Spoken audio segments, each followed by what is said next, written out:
Your kind needs to learn your place. Economy starts back there with the rest of the riffraff. The words hit the air like a slap across the face at Chicago O'Hare International Airport's Terminal 3. Derek Morrison, 35, stood behind the Skylight Airways first-class check-in counter with his arms crossed and contempt written across his weathered features. His navy blue uniform was pressed to perfection, his supervisor badge gleaming under the fluorescent lights, but his eyes held nothing but disdain as they fixed on the young black woman standing before him. The woman didn't flinch. She didn't raise her voice.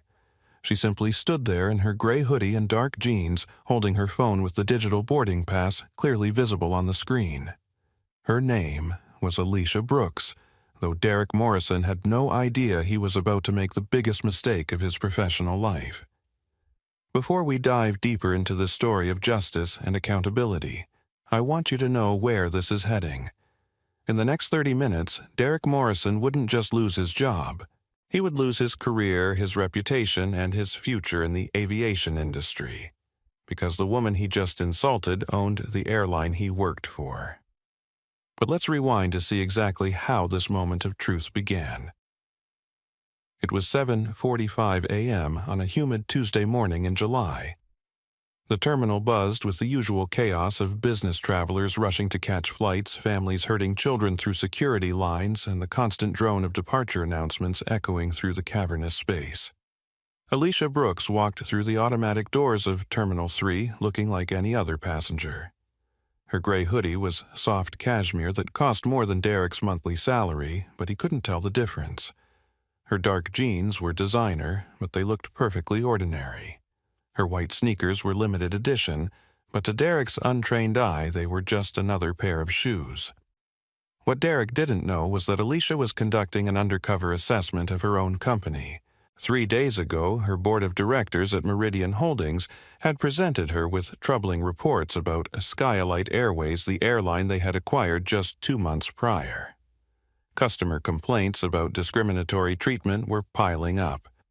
Social media was buzzing with stories of passengers being profiled, questioned, and humiliated. The previous management had dismissed these as isolated incidents, but Alicia didn't believe in isolated incidents when it came to human dignity. So she had devised a simple test. She would travel as an ordinary passenger, dressed down and unrecognizable, to see exactly how her employees treated customers who didn't fit their preconceived notions of who belonged in first class.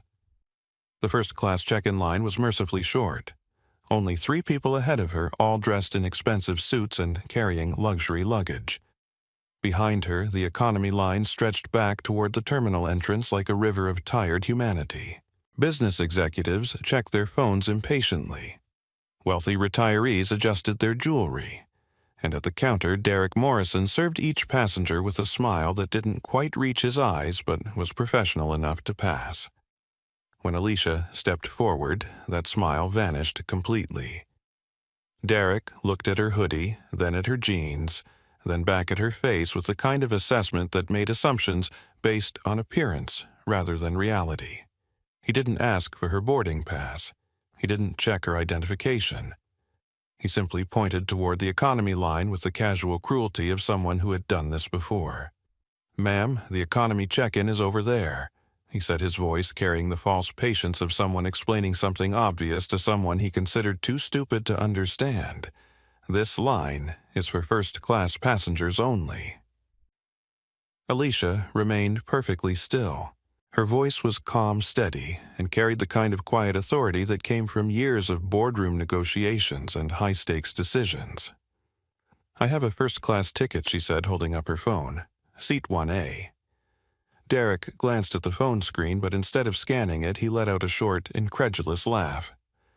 "Look, honey, I don't know how you got that ticket, but there's obviously been some kind of mistake. Maybe you purchased an upgrade that didn't go through, or maybe someone played a prank on you, but you can't just stand in this line because you want to." Behind the counter, Carlos Rivera, 24, a junior check-in agent with kind eyes and an uncomfortable expression, shifted nervously. He had been working at Skylight for 8 months, and he had seen Derek handle situations like this before. It never sat right with him, but Derek was his supervisor and Carlos needed this job to support his family. Carlos said quietly, "Maybe we should just scan her boarding pass and see what the computer says." Derek shot him a look that could have melted steel. "Carlos, I've been doing this job for 12 years. I can spot a problem passenger from across the terminal. This woman is trying to scam her way into first class, and I'm not going to enable it." The words hung in the air like toxic smoke. Other passengers in line were beginning to notice. A businessman in a tailored suit checked his watch impatiently. An elderly woman with pearls and perfectly styled silver hair craned her neck to see what was causing the delay. And in the economy line, people were pulling out their phones. Sarah Martinez, a travel blogger from San Francisco, was standing about 20 feet away waiting for her turn at the economy counter when she heard Derek's raised voice. Something in his tone made her look up from her laptop. When she saw what was happening, she discreetly opened her camera app and started recording. Alicia took a deep breath. She had hoped it wouldn't come to this, but she wasn't surprised. "Sir, I would appreciate it if you would scan my boarding pass and verify my reservation instead of making assumptions about my ability to purchase a ticket." Derek's face flushed red. "I don't have to scan anything. I can look at you and see that you don't belong in first class. Your kind always tries to pull stunts like this, thinking you can sweet-talk your way into seats you can't afford. It's not happening on my watch." The terminal seemed to pause. The businessman behind Alicia stepped back slightly. The elderly woman's eyes widened. Carlos Rivera's face went pale, and Sarah Martinez zoomed in with her camera, capturing every word. That was when Alicia made a decision that would change everything. Instead of arguing, instead of demanding to speak to a manager, instead of making a scene, she simply pulled out a different phone. Not the phone with her boarding pass, but a secure device that connected directly to her legal team. She dialed a number from memory and waited. When the call connected, her voice remained perfectly calm. "This is Alicia Brooks. I'm at Chicago O'Hare Terminal 3 Skylight check-in counter. Please initiate Protocol 7 for discriminatory treatment assessment. Full documentation and legal review authorized." Derek Morrison had no idea what Protocol 7 was, but something in Alicia's voice made him pause. The way she spoke wasn't the voice of someone trying to scam an upgrade. It was the voice of someone with authority. Real authority. "What's Protocol 7? Carlos whispered. Derek ignored him, focusing on Alicia with growing unease. "Who are you calling, some kind of complaint hotline? I'm not intimidated by threats, lady." Alicia ended the call and looked at Derek with the kind of steady gaze that had closed billion-dollar deals and launched international expansion plans. "I wasn't making threats, Mr. Morrison. I was documenting evidence of why you're about to lose your job." The words were spoken so quietly that Derek had to lean forward to hear them. But they hit him like a physical blow. There was something in her tone, something in the way she said his name, even though he hadn't introduced himself, something in the confidence with which she spoke that made his stomach clench with the first flutter of real fear. "Are you recording this?"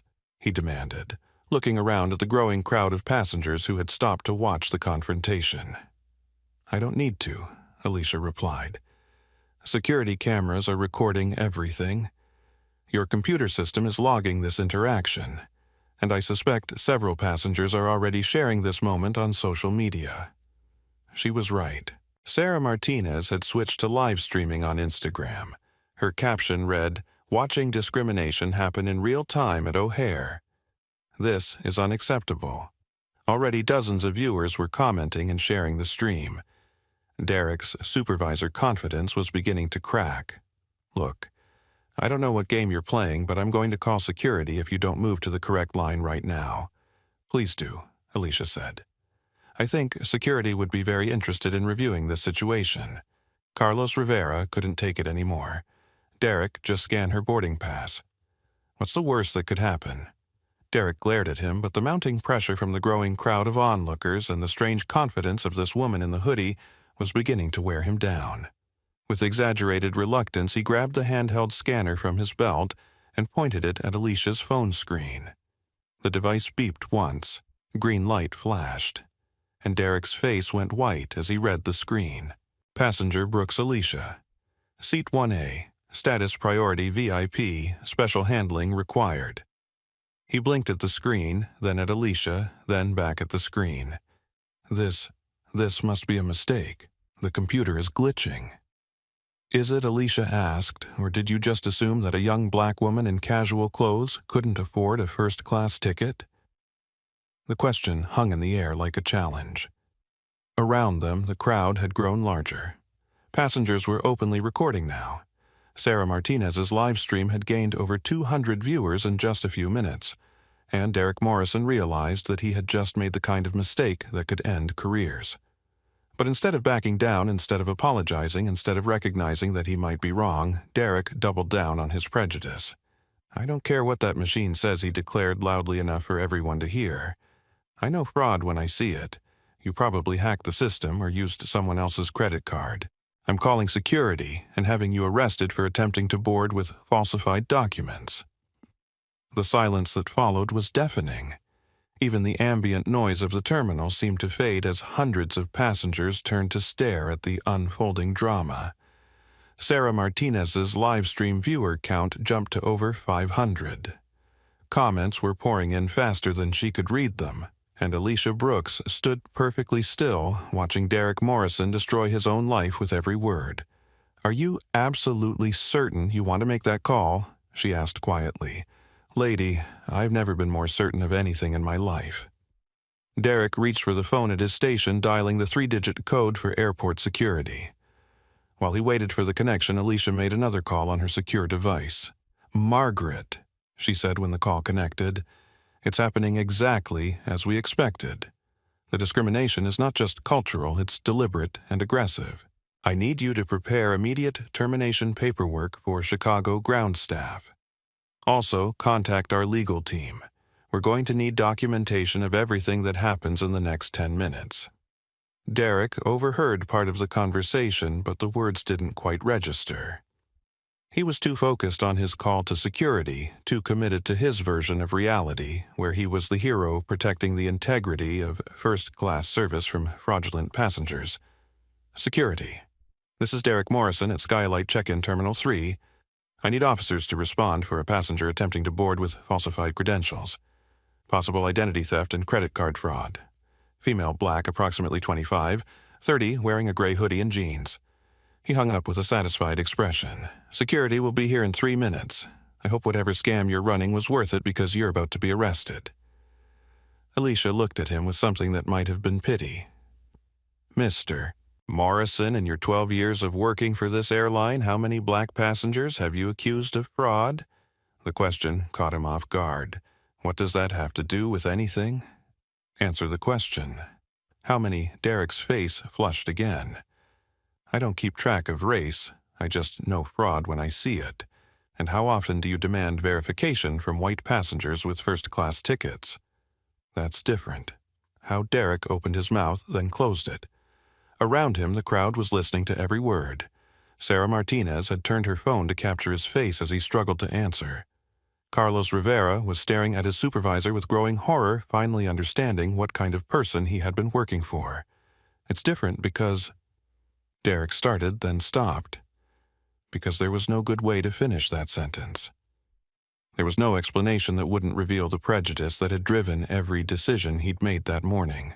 Airport security arrived just as Derek ran out of words.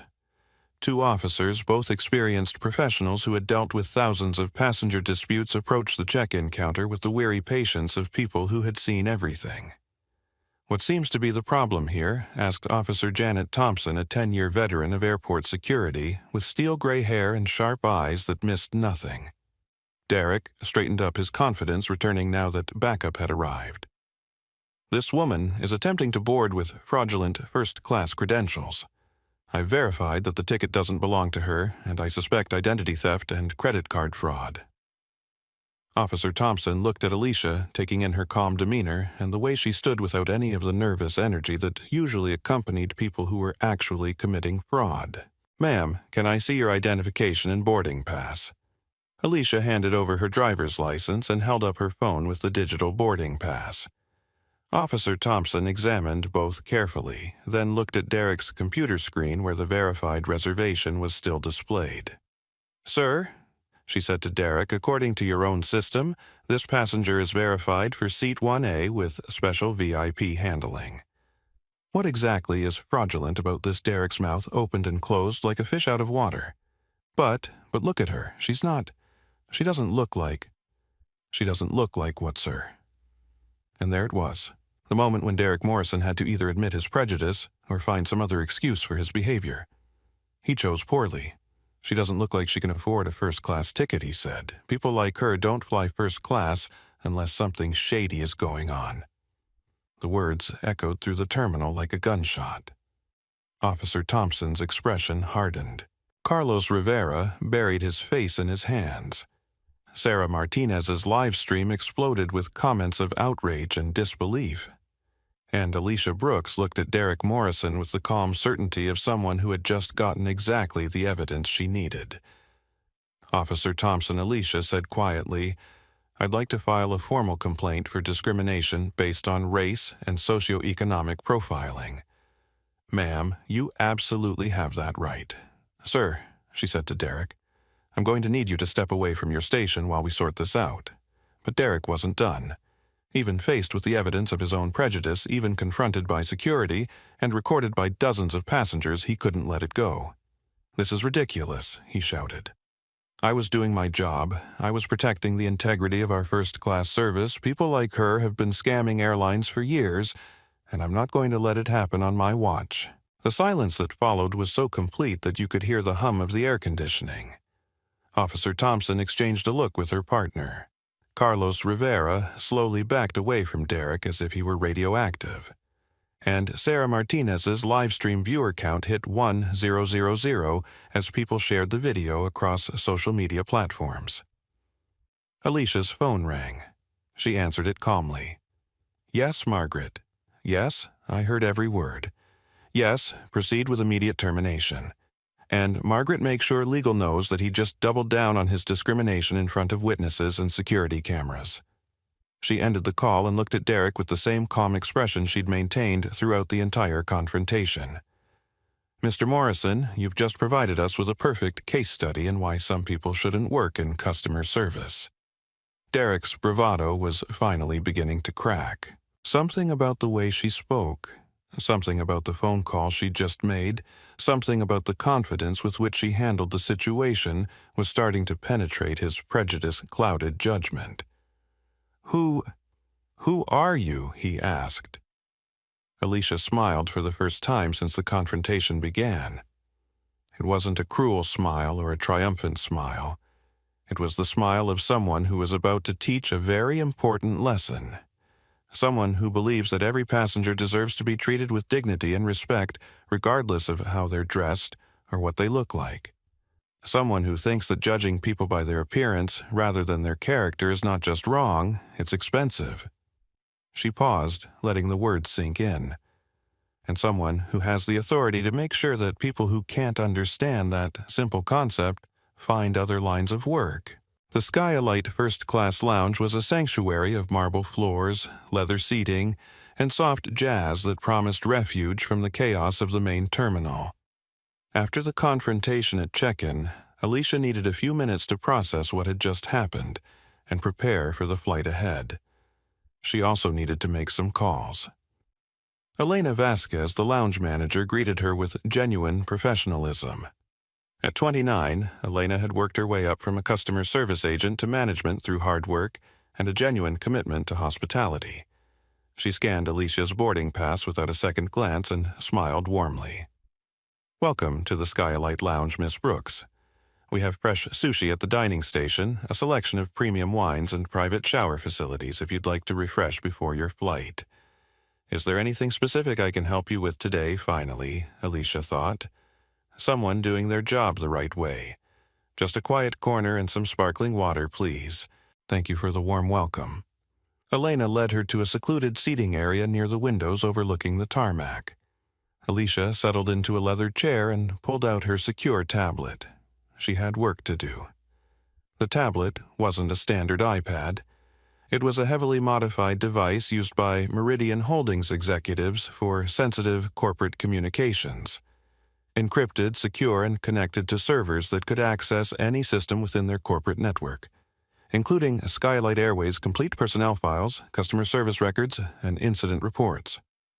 Alicia opened a new report and began typing Subject Ground Staff Assessment, Chicago O'Hare Terminal 3, Employee Derek Morrison Check-in Supervisor Incident, Racial Profiling, Customer Harassment, False Accusations.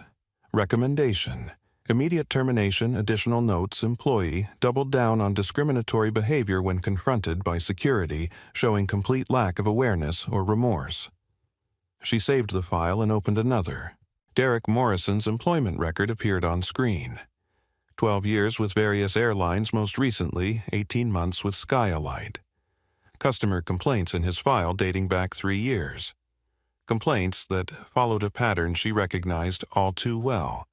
A black family from Atlanta delayed for additional verification. A Hispanic businessman questioned about his ability to afford his ticket.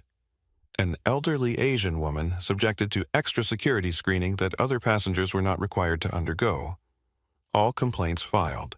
All complaints marked as unsubstantiated and resolved through counseling. Counseling that clearly hadn't worked. Her phone buzzed with a text from Margaret Collins. Her chief legal officer, Derek Morrison, has been placed on immediate suspension pending investigation. Carlos Rivera has been moved to different shift to avoid retaliation. Legal team standing by for full documentation review. Good. But Derek was just the beginning. If the ground staff were this comfortable with their prejudice, she could only imagine what was waiting for her on the actual flight. Elena Vasquez approached with a crystal glass of sparkling water and a small plate of artisanal nuts. "Is there anything else you need, Miss Brooks? You seem to be working hard." Alicia looked up from her tablet. Elena's concern seemed genuine, her service professional but not obsequious, a stark contrast to the treatment she'd received at check-in. "Elena, can I ask you something in your experience working for Skylight? How consistent is the service quality across different departments?" Elena paused, clearly choosing her words carefully. "Every department has its challenges, ma'am. Some staff members are more committed to our service standards than others. Have you ever witnessed or heard about passengers being treated poorly because of their race or appearance?" The question was direct, and Elena's reaction told Alicia everything she needed to know. The slight tightening around her eyes, the way she glanced around to make sure no one was listening, the careful consideration before she answered. "I believe that every passenger deserves respect," Elena said finally. "But I think some of my colleagues might need reminding of that from time to time." It was a diplomatic answer, but it was also an honest one.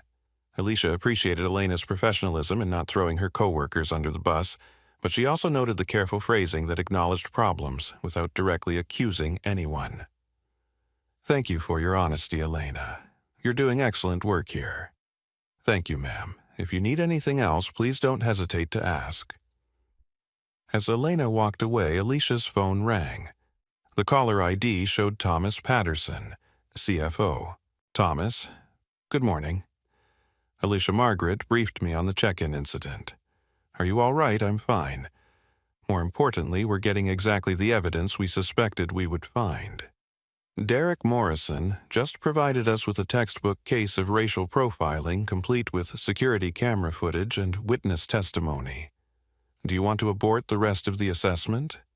We have enough to begin reforming ground operations." Alicia considered the suggestion. She could end the test, now reveal her identity, and start implementing changes immediately. But she knew that what had happened at check-in was probably just the tip of the iceberg. If she wanted to truly understand the scope of the problem, she needed to complete the full passenger experience. "No, I'm continuing with the flight. If the ground staff are this comfortable with discrimination, I need to see what's happening in the air. But I want legal standing by, and I want full recording capability activated on my devices." "Already done. Margaret has authorized Protocol 7 recording. Every interaction is being logged and documented. If anything else happens, you'll have ironclad evidence." "Good. And Thomas, start preparing comprehensive termination packages. I have a feeling we're going to need them." After ending the call, Alicia spent another 20 minutes in the lounge observing the way different passengers were treated. Elena and her staff maintained the same level of professionalism with everyone, regardless of age, race, or how they were dressed. It gave her hope that not all of Skylight's service culture was poisoned, but she also noticed things that bothered her. The way some passengers looked at her when she sat in the first-class lounge. The subtle double-takes, the quiet comments to traveling companions, the assumption that she must be in the wrong place. Most people were polite enough to keep their thoughts to themselves, but the undercurrent of judgment was unmistakable. At 8:30 a.m., the boarding announcement for Flight 447 to Miami echoed through the lounge. Alicia gathered her belongings, thanked Elena for her excellent service, and walked toward the gate. She had a feeling the real test was about to begin. The jet bridge leading to Skylight Flight 447 smelled of aviation fuel and recycled air. Alicia walked down the inclined corridor with steady steps, her mind focused on what lay ahead. Behind her, she could hear the conversations of other first-class passengers, business executives discussing deals, wealthy retirees planning European vacations, and the general murmur of people accustomed to premium service. At the aircraft door, 2 flight attendants stood like sentinels greeting passengers. The younger one was Jessica Williams, 22, Hispanic with nervous energy and kind eyes. She was new to Skylight, having joined the crew just 4 months earlier after graduating from flight attendant training. The other was Victoria Ashford, 34, head purser, and the kind of woman who looked like she'd stepped out of a luxury magazine. Victoria's appearance was flawless in the way that suggested hours of careful preparation. Her blonde hair was pulled back in an elegant chignon that revealed perfectly sculpted cheekbones. Her makeup was subtle, but expertly applied, highlighting sharp blue eyes that seemed to catalog and judge everything they saw. Her uniform was tailored to fit her slender frame like a second skin, and she wore it with the confidence of someone who knew she looked stunning.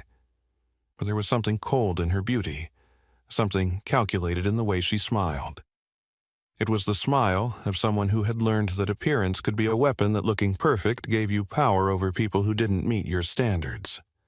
"Welcome aboard, Mr." Blackwood Victoria purred as Richard Blackwood, a distinguished-looking businessman in an expensive charcoal suit, approached the aircraft door. She practically glowed with deference as she took his jacket and ushered him toward his seat. "Seat 2A, as always. I've made sure we have your preferred champagne chilled and waiting."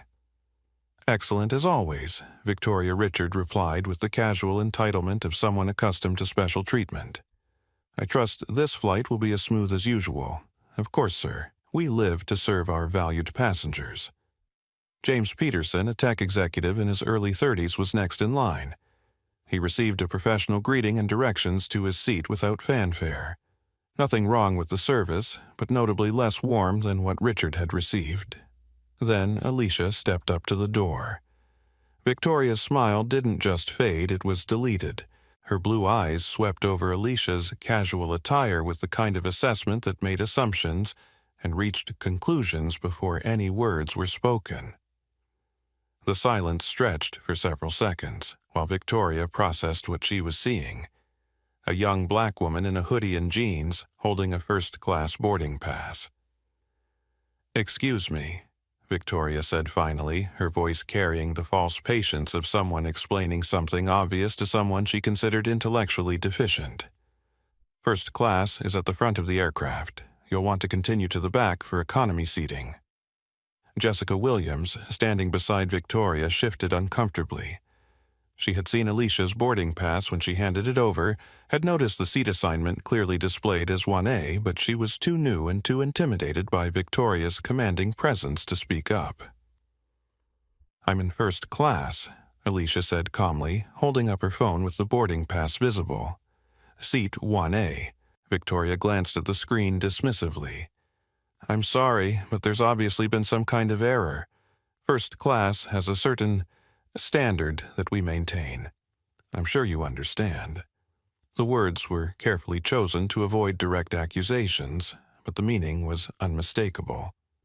Victoria was telling her she didn't belong in first class because of how she looked. James Peterson, already seated in 3C, was watching the interaction with growing discomfort. Something about Victoria's tone bothered him.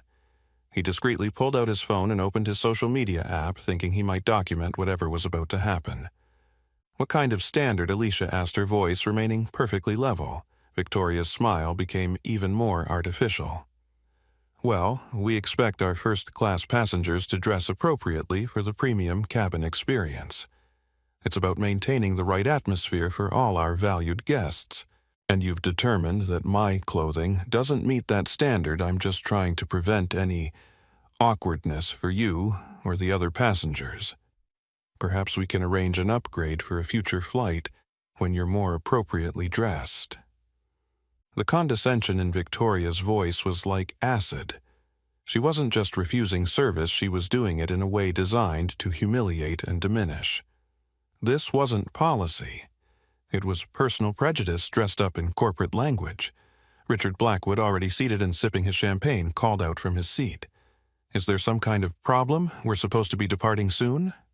Victoria turned toward him with an apologetic smile. "Just a small seating confusion, Mr. Blackwood. Nothing that can't be resolved quickly." She turned back to Alicia with renewed confidence, emboldened by Richard's impatience. "I'm going to have to ask you to move to your correct seat now. We need to begin our departure preparations." Alicia remained perfectly still. "I would like you to scan my boarding pass and verify my seat assignment through your system. That won't be necessary. I can see clearly that there's been a mistake. Scan it." The two words carried such quiet authority that Victoria actually took a step back. But instead of complying, instead of doing the simple professional thing that would have resolved the situation immediately, she chose to escalate. "I don't take orders from passengers," Victoria said, her voice rising slightly. "And I certainly don't take orders from passengers who are trying to scam their way into seats they can't afford." The accusation hung in the air like poison gas. Jessica Williams gasped audibly. James Peterson's finger hovered over the record button on his phone, and somewhere in the back of the plane, other passengers began to notice that something unusual was happening in the first class. Alicia looked at Victoria with the same calm expression she'd maintained throughout the encounter. "Miss Ashford, I'm going to give you one more opportunity to handle this professionally. Please scan my boarding pass and verify my seat assignment." Victoria blinked, startled. "How did you know my name?" "Your name tag. Now, please scan my boarding pass. I've already told you that won't be necessary. Security will be here shortly to escort you to your proper seat." That was when Alicia made a decision that would change the trajectory of Victoria Ashford's life forever. Instead of arguing further, instead of demanding to speak to the captain, instead of making threats or raising her voice, she simply pulled out her phone and made a call. "Margaret," she said when the call connected, "we have a second incident. Flight crew this time. Yes, it's exactly what we expected. Prepare termination paperwork for Victoria Ashford, head purser. Flight 447. Also, prepare documentation for a formal discrimination complaint with the FAA." Victoria's face went white. Something about the way Alicia spoke, something about the professional nature of the call, something about the confidence in her voice suggested that this wasn't a passenger making empty threats.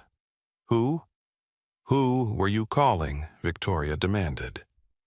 Alicia ended the call and looked at her with the same steady gaze that had unnerved Derek Morrison at check-in.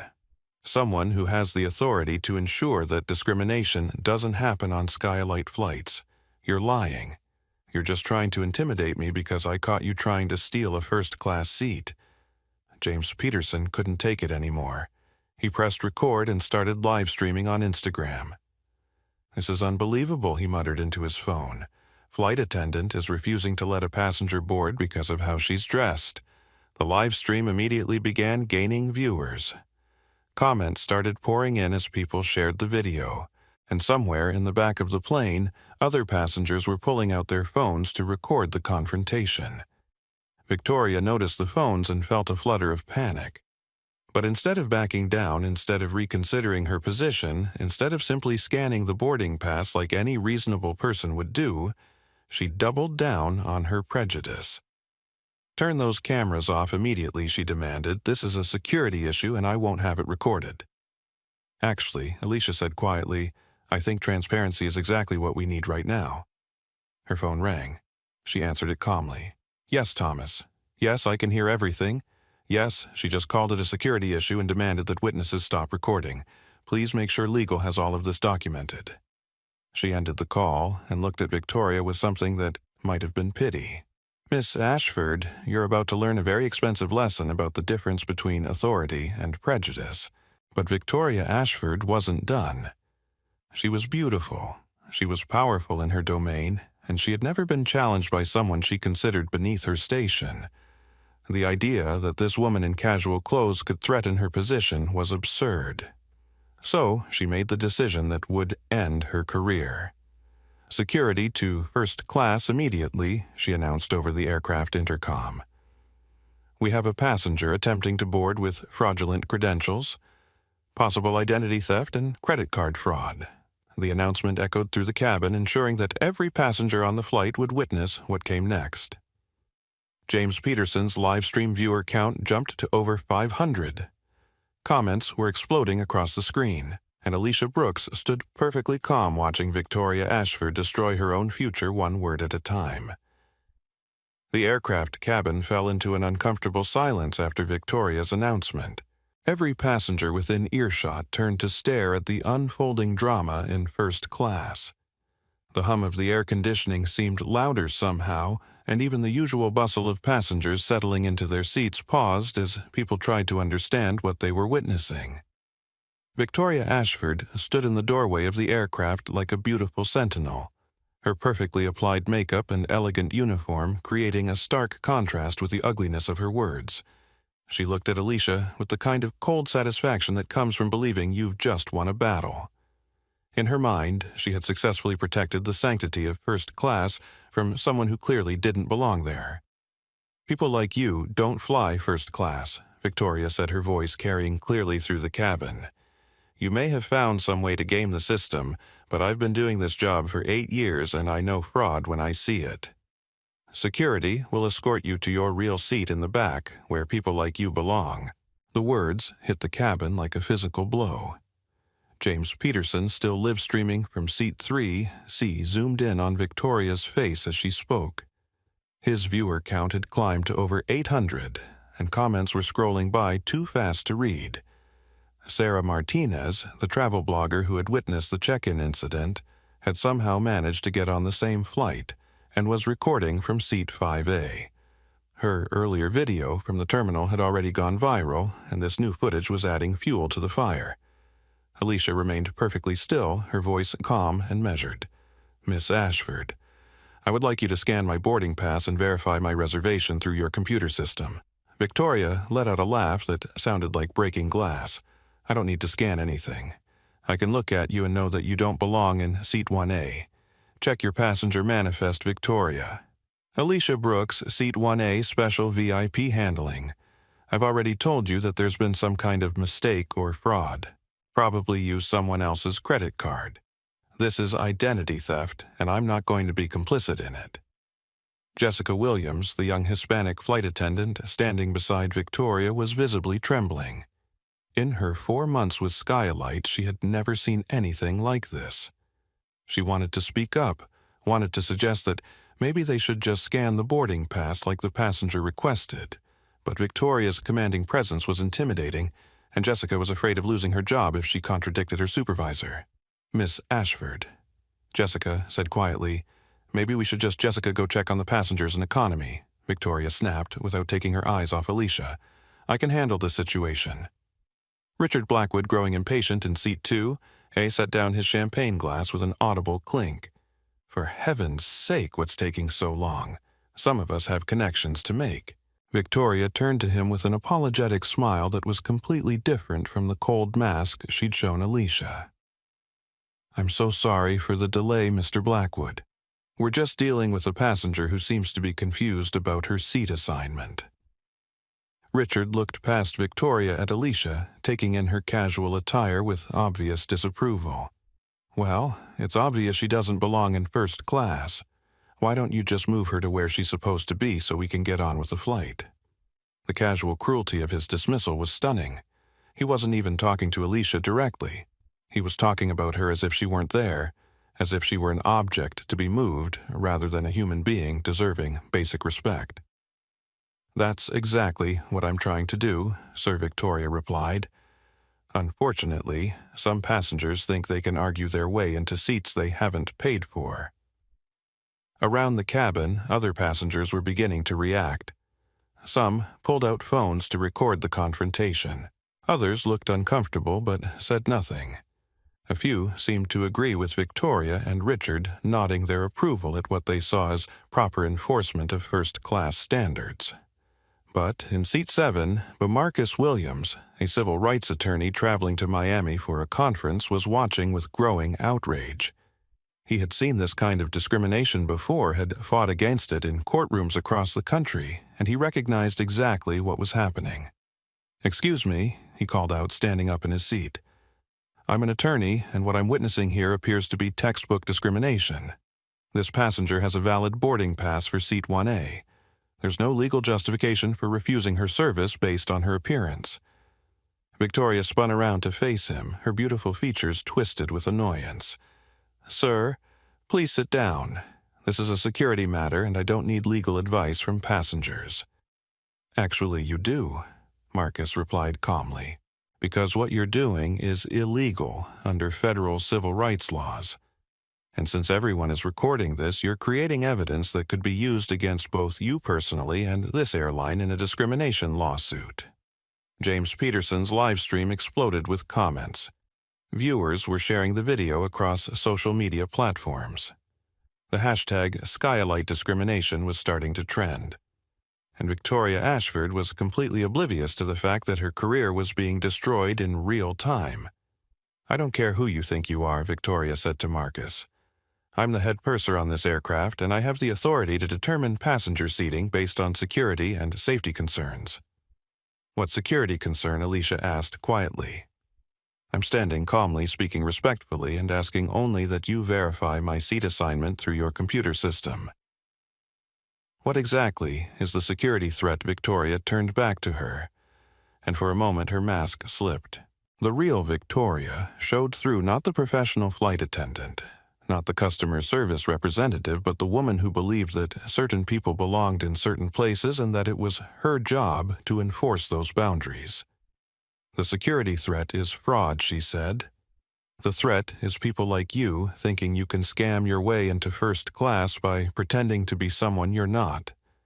The threat is passengers who lie about their ability to afford premium seating and then expect us to just go along with it. People like me.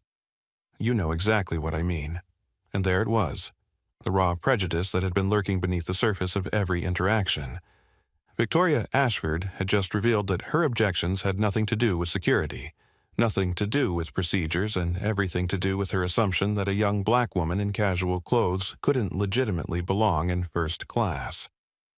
Alicia's phone rang. She answered it calmly, her voice carrying clearly through the now silent cabin. "Yes, Margaret."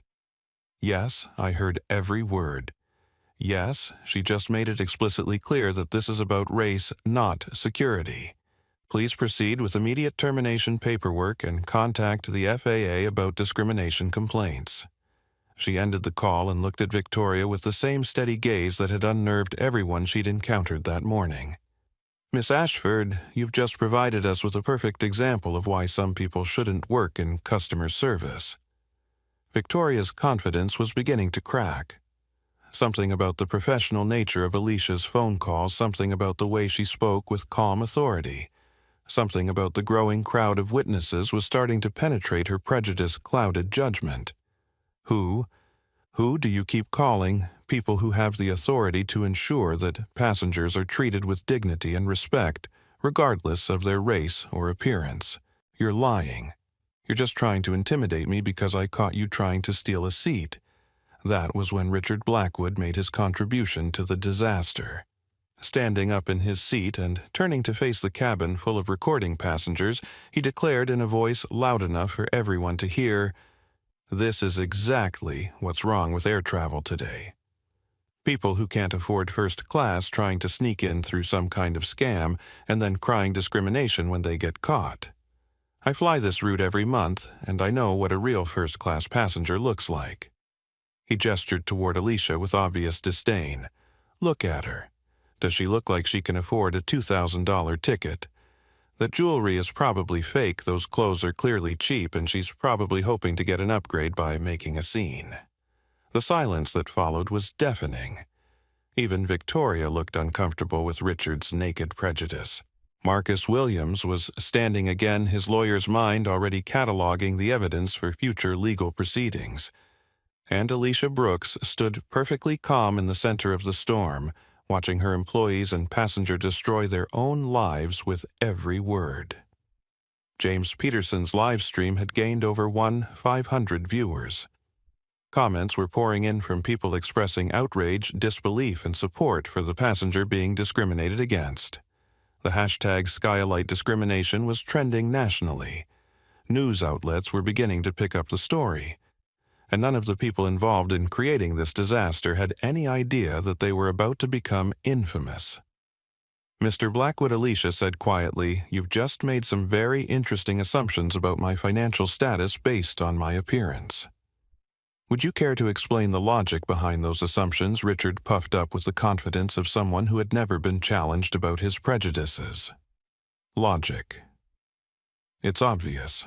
People who can afford first class dress appropriately and conduct themselves with proper decorum.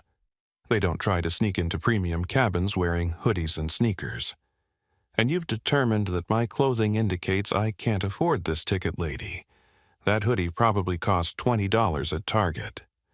Those jeans look like something a college student would wear. And those sneakers are definitely not the kind of footwear you'd expect from someone with money. What Richard didn't know was that Alicia's hoodie was hand-woven cashmere from a boutique Italian designer that cost more than his monthly salary. Her jeans were from a luxury denim company that celebrities wore on red carpets. And her sneakers were limited edition collector's items that sold for more than most people spent on their cars. But, more importantly, what Richard didn't know was that it didn't matter. Even if her clothes had come from discount stores, even if she had dressed in the cheapest possible attire, she still deserved to be treated with dignity and respect. The price of someone's clothing had nothing to do with their worth as a human being, or their right to customer service. "So you believe that a person's clothing determines their value?" Alicia asked. "I believe that people should dress appropriately for the situation they're in. First class is a premium experience, and it should be reserved for people who understand and appreciate that experience. And you've determined that I don't understand or appreciate premium service based on my appearance." Richard was digging himself deeper with every word, but he was too blinded by his own arrogance to realize it. "Look, I'm not trying to be mean, but facts are facts. You don't look like you belong here, you don't act like you belong here, and frankly, you probably don't belong here." Victoria nodded her agreement, emboldened by Richard's support. Exactly. This is about maintaining standards and protecting the experience for passengers who actually paid for first-class service. Marcus Williams couldn't contain himself any longer. "What you're both describing is textbook discrimination. You're making assumptions about this passenger's ability to afford her ticket based solely on her race and clothing. That's illegal, it's morally wrong, and it's being recorded by dozens of witnesses." "Oh, please," Richard scoffed. "Everything is discrimination these days. Sometimes a scam is just a scam, and sometimes people need to be called out for trying to get something they haven't earned. And how exactly have you determined that she hasn't earned her seat by looking at her?" And there it was again. The admission that their objections were based entirely on appearance, not on any actual evidence of wrongdoing. Richard Blackwood and Victoria Ashford had just confessed to discrimination in front of a cabin full of witnesses and live-streaming cameras. Alicia's phone rang again. She answered it with the same calm professionalism she'd displayed throughout the entire confrontation. "Yes, Thomas. Yes, I heard every word. Yes, they've made it completely clear that this is about race and socioeconomic profiling. Please add Mr. Blackwood to the permanent no-fly list and ensure that legal has documentation of all his statements."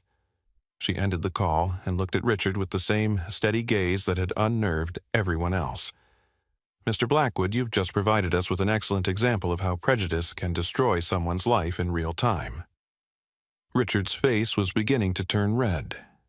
Are you threatening me because I don't respond well to threats from people trying to scam their way into first class? I'm not threatening anyone.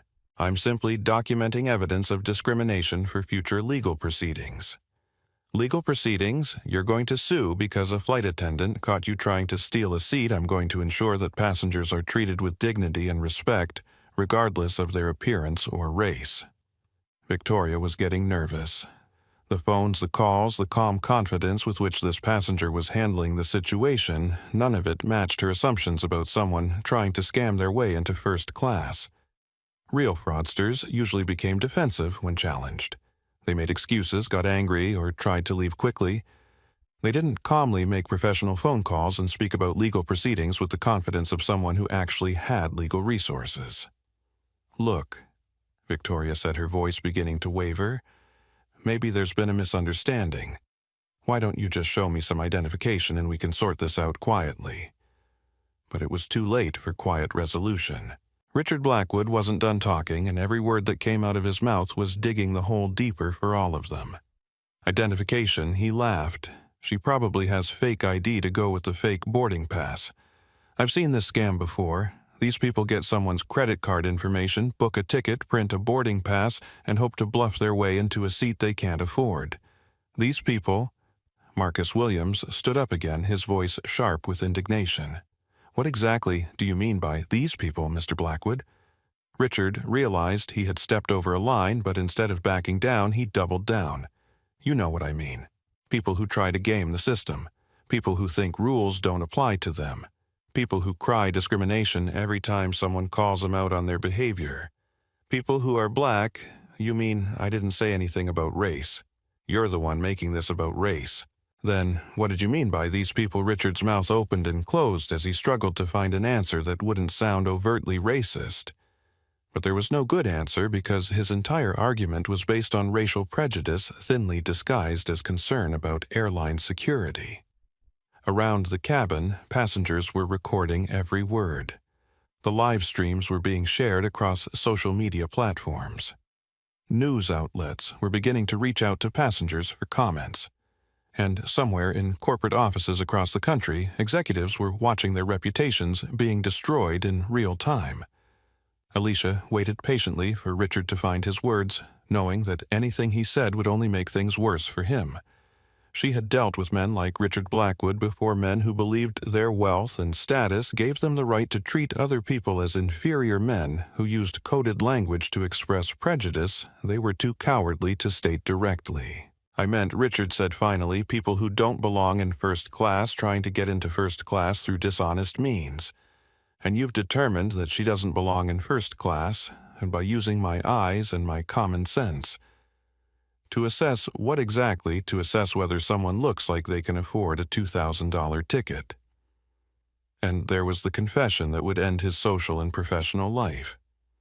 Richard Blackwood had just admitted in front of dozens of witnesses and live streaming cameras that he judged people's financial status and worthiness based on their appearance.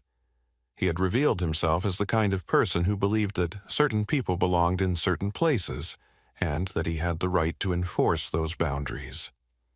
Victoria realized that Richard was making things worse for both of them, but she couldn't seem to stop the disaster from unfolding. Every instinct told her to simply scan the boarding pass and resolve the situation, but her pride and prejudice wouldn't let her admit that she might have been wrong. Security should be here any minute, she said, trying to regain control of the situation. They can sort this out and escort her to her proper seat. And if security determines that my seat assignment is correct, Alicia asked, then we'll figure it out. Will you apologize for your assumptions? Victoria's silence was answer enough. Even faced with the possibility that she might be wrong, even confronted with the evidence of her own prejudice, she couldn't bring herself to consider that she might owe this passenger an apology. That silence stretched through the cabin like a spreading stain.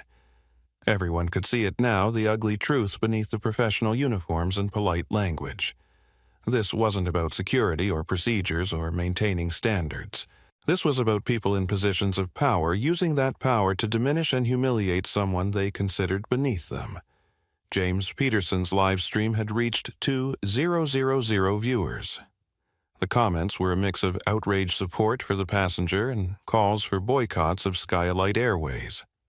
The hashtag Skyalite discrimination was spreading across Twitter, Instagram, and TikTok. And traditional media outlets were beginning to pick up the story. But the real disaster was just beginning.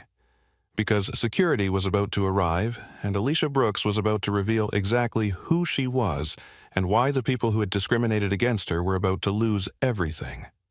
Airport security arrived in the form of Officer Janet Thompson and her partner, Officer Mike Rodriguez, the same team that had responded to the check-in incident. They boarded the aircraft with the weary professionalism of people who had seen every possible passenger dispute and expected this to be just another routine problem to solve. But the moment they stepped into the first-class cabin, they could feel the tension. Passengers were recording with their phones, 2 people were live streaming, and the energy in the confined space was electric with barely contained conflict.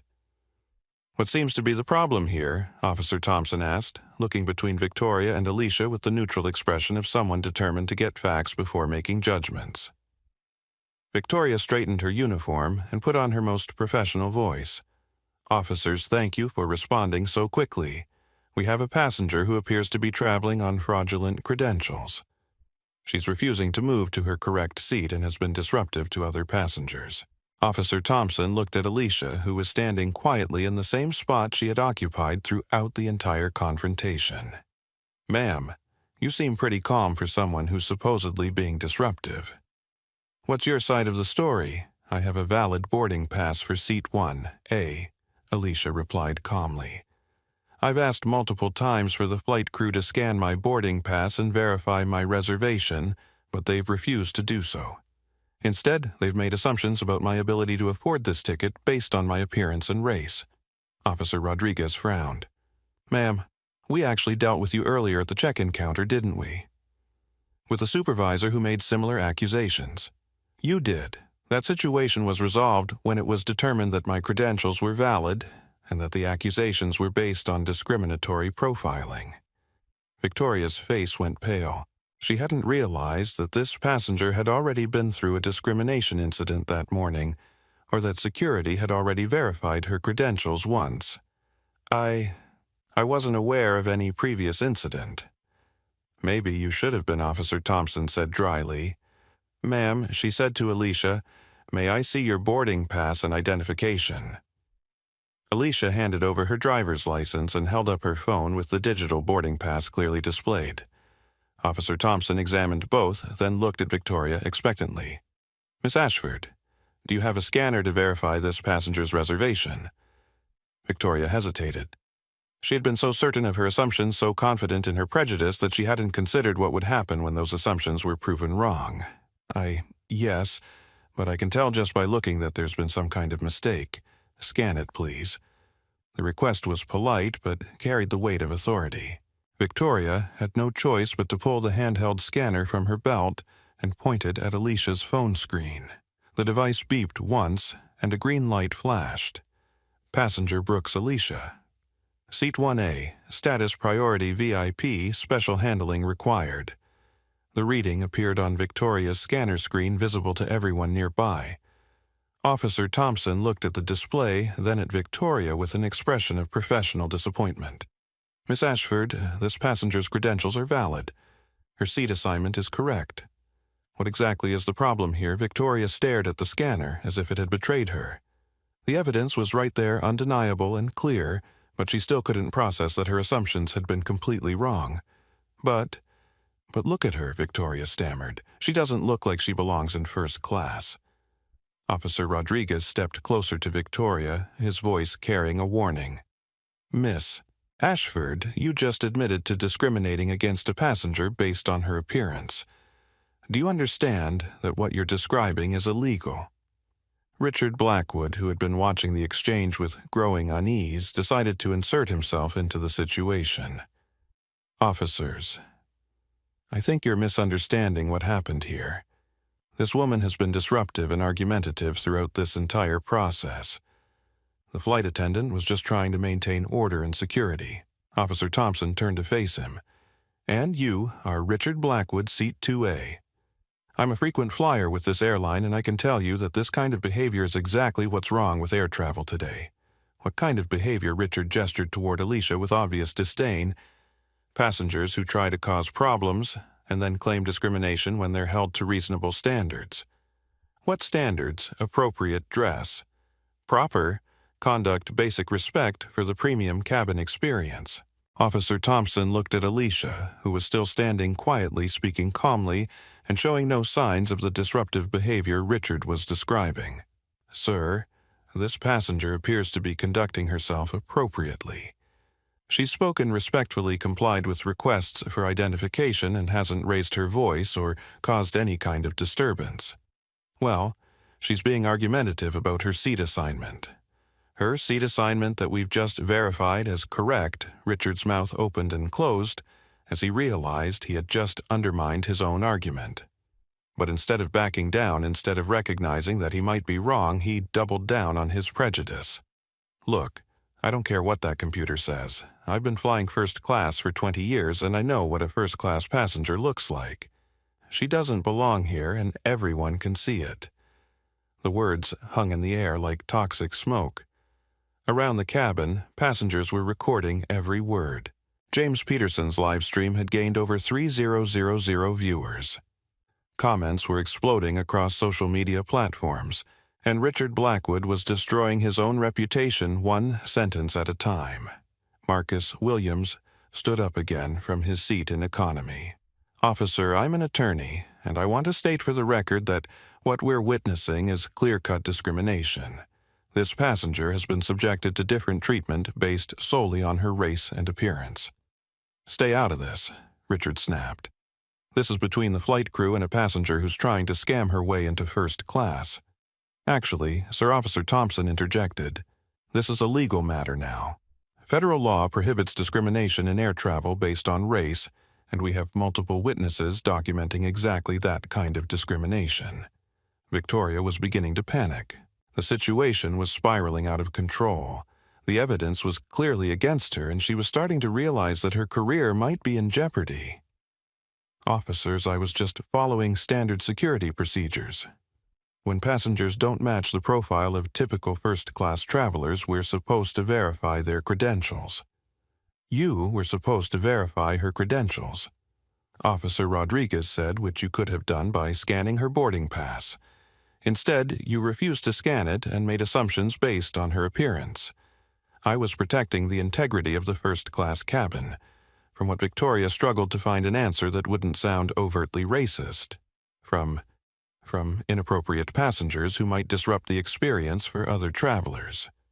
What made this passenger inappropriate? And there it was, the question that would force Victoria to either admit her prejudice or continue lying in front of witnesses and cameras. She chose poorly. She's dressed inappropriately. She doesn't act like she understands first-class etiquette. And she became argumentative when I tried to redirect her to her proper seat. Her proper seat being 1A in first class, which we've now verified is correct. Victoria's silence was damning. Even she could hear how her arguments sounded when reflected back to her. That was when Derek Morrison appeared at the aircraft door. The check-in supervisor, who had been suspended pending investigation, had somehow talked his way past security and made his way to the plane, apparently determined to support Victoria's accusations. Officers. I'm glad you're here, Derek said breathlessly as he boarded the aircraft. I tried to warn you about this passenger at check-in. She's been running some kind of scam all morning, trying to use fraudulent credentials to access services she hasn't paid for. Officer Thompson turned to face him with obvious exasperation. Mr. Morrison, you were suspended pending investigation. You're not supposed to be in this area. I know, but I couldn't let this fraud get away with it. She probably has accomplices waiting to meet her in Miami. This is clearly part of some larger operation. Derek's conspiracy theories were so ridiculous that even Richard looked uncomfortable. But Derek wasn't done making things worse. Officers, you need to understand, people like her have been targeting airlines for months. They use stolen credit card information to book tickets, create fake boarding passes, and then cry discrimination when they get caught. It's an organized scam, and she's probably just one member of a larger network. The silence that followed Derek's rant was deafening. Even Victoria looked embarrassed by his wild accusations. Officer Rodriguez was making notes in his incident report. And Alicia Brooks stood perfectly calm, watching her tormentors dig their own graves with every word. Mr. Morrison, Officer Thompson said slowly, "You just accused this passenger of credit card fraud, identity theft, and being part of a criminal conspiracy. Do you have any evidence to support these accusations? Just look at her. Does she look like she can afford first class? That's not evidence, sir, that's prejudice." Derek's face flushed red. "I've been working in this industry for 12 years. I know suspicious behavior when I see it. What you see is a black woman in casual clothes, and you've assumed she's a criminal based on that observation alone. That's not... I didn't say anything about race. You didn't have to. Your actions spoke louder than words. Around the cabin, passengers were recording every word of Derek's meltdown. His conspiracy theories and obvious prejudice were being broadcast live to thousands of viewers. The hashtag Skylight Discrimination was trending nationally. And somewhere in corporate offices, executives were watching their company's reputation crumble in real time.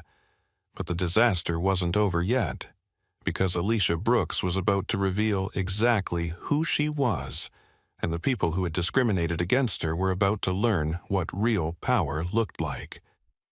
Jessica Williams, the young flight attendant who had watched this entire confrontation unfold, finally found her courage. "Miss Ashford," she said quietly, "maybe we should just apologize to Miss Brooks and get the flight ready for departure."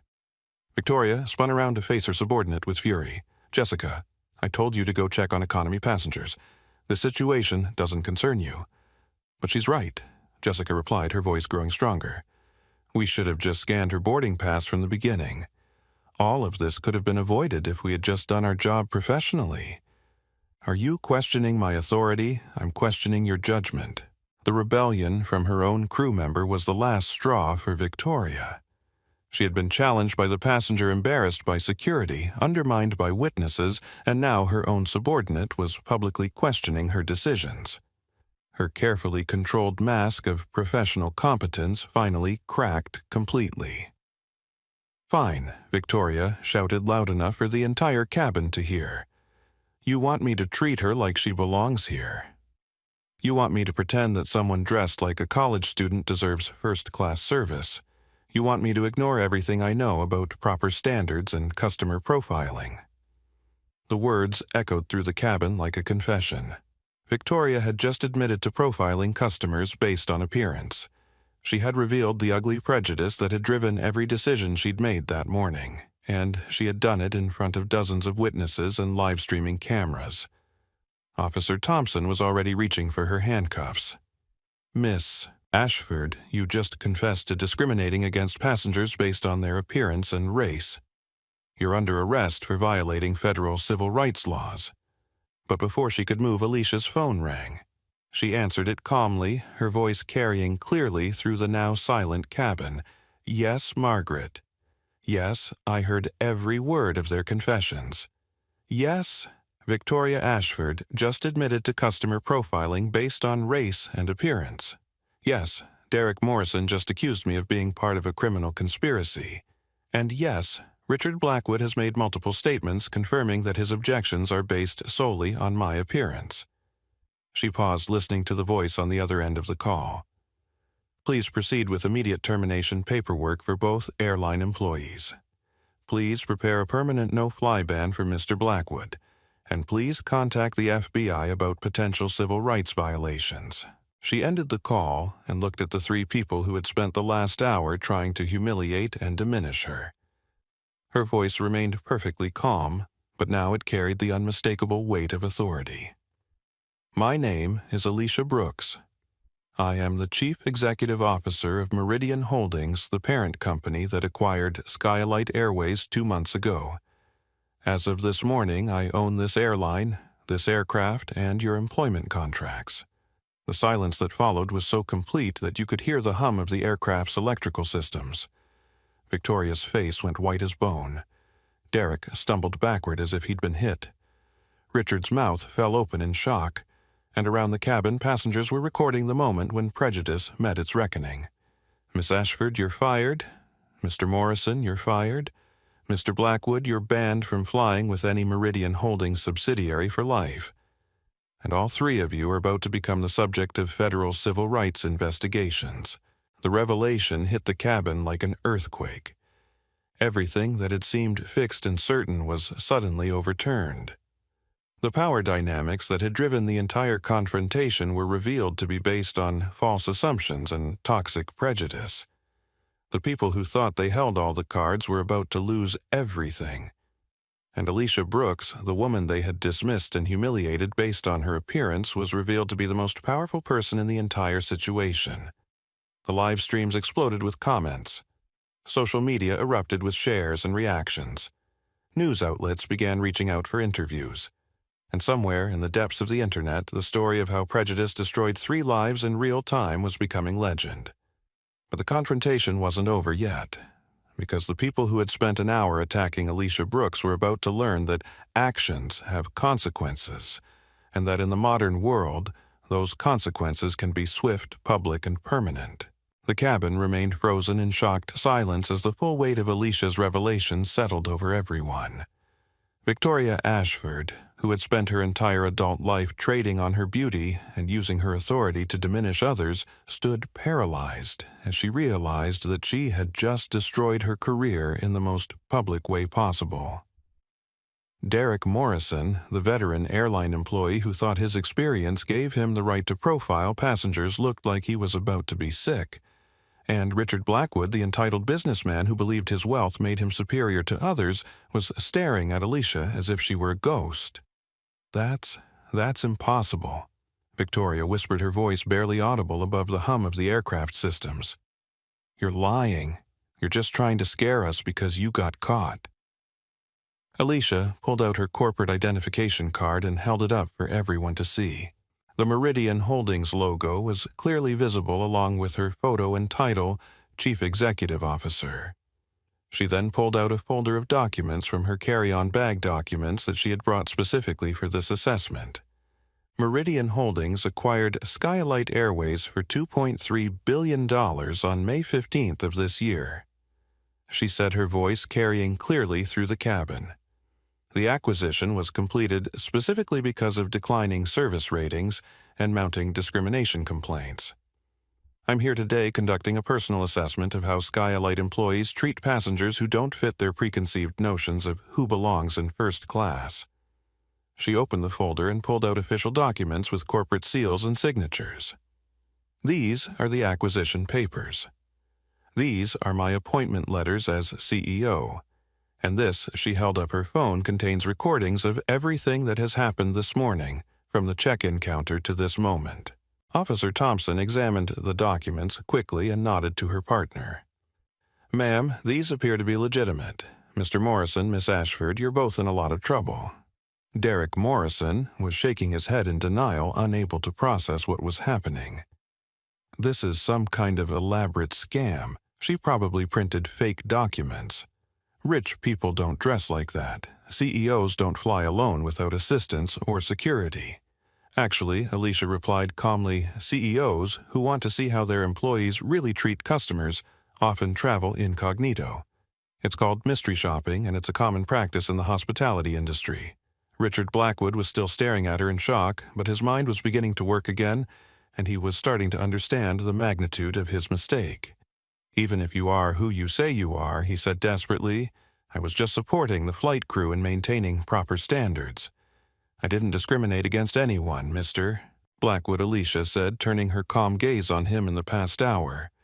You have made multiple statements indicating that you believe a person's worth can be determined by their clothing, that people who dress casually don't belong in first class, and that someone's appearance indicates their financial status. All of these statements were recorded by multiple witnesses and broadcast live on social media. She pulled up James Peterson's livestream on her phone and showed Richard the viewer count, which had climbed to over 5,000 people. Comments were scrolling by faster than anyone could read them, and the hashtag Skylight Discrimination was trending across multiple platforms. Your statements are now part of the permanent record, Mr. Blackwood. They've been seen by thousands of people, recorded by multiple devices, and documented by law enforcement. There's no taking them back. Richard's face was turning red with panic and embarrassment. I was trying to help maintain order. I fly this route every month, and I know how things are supposed to work. And how are things supposed to work? Well, properly dressed passengers, appropriate behavior, maintaining the standards that make first class a premium experience. Standards based on what Richard struggled to find an answer that wouldn't sound discriminatory. Based on proper etiquette and appearance and the kind of behavior you'd expect from people who can afford premium service. Behavior like standing quietly, speaking respectfully, and asking only that crew members do their job professionally. That's not what I meant. What did you mean? Richard realized he was trapped. Every answer he could give would only make him sound worse. He had revealed his true character in front of hundreds of witnesses, and now he was trying to backtrack from statements that had already been broadcast around the world. Victoria was having her own breakdown. The beautiful, confident flight attendant who had believed her appearance and authority made her untouchable was staring at the destruction of everything she had built her life on. I was just doing my job, she said, her voice rising with desperation. I was following procedures. When passengers don't look like they belong in first class, we're supposed to verify their credentials. By refusing to scan their boarding pass by using our judgment to assess potential security risks. Security risks based on what criteria? Victoria's mouth opened and closed as she struggled to find an answer that wouldn't sound overtly racist. But there was no good answer because her entire approach had been based on racial profiling and socioeconomic prejudice. Based on experience and training and professional judgment about passenger behavior patterns. Passenger behavior patterns that correlate with people who don't typically fly first class, and you determine who typically flies first class, how Victoria was trapped in the same logical cage that had caught Richard. Every answer she could give would only confirm that her decisions had been based on prejudice rather than legitimate security concerns. Derek Morrison was still trying to convince himself that this was all an elaborate hoax. Look, even if you are some kind of executive, that doesn't change the fact that you were acting suspiciously. You refused to provide proper identification, you became argumentative when questioned, and you tried to intimidate staff with threats about legal action. Mr. Morrison, Officer Thompson interjected. I was present for most of these interactions. This passenger provided identification when requested, remained calm throughout multiple confrontations, and only mentioned legal action after being subjected to discrimination. But she was dressed inappropriately for first class. According to what dress code? Derek gestured wildly at Alicia's casual attire. Look at her hoodies and jeans in first class. Come on. You know, that's not appropriate for premium service, actually, Alicia said quietly. Skylight Airways has no published dress code for passengers. Your objections to my clothing are based on your personal prejudices, not company policy. Derek's face went white, as he realized he had been making up rules to justify his discrimination. Well, there should be a dress code. First class is supposed to be exclusive. Exclusive of what or whom? And there it was again, the question that forced Derek to either admit his prejudice or continue lying in front of witnesses. He chose to keep digging. Exclusive of people who don't appreciate the premium experience, who don't understand how to behave in an upscale environment, who think they can just walk in off the street and expect 5-star service. People like me. People who try to scam their way into situations they haven't earned. And you determined that I was scamming based on what evidence? Based on the obvious fact that you don't belong in first class. Derek had just confessed to discrimination in the clearest possible terms. He had admitted that his objections were based not on any evidence of wrongdoing, but on his assumption that certain people belonged in certain places and that he had the right to enforce those boundaries. Around the cabin, passengers were recording every word of Derek's meltdown. His prejudice and ignorance were being broadcast live to thousands of viewers. The hashtag Skylight Discrimination was trending internationally.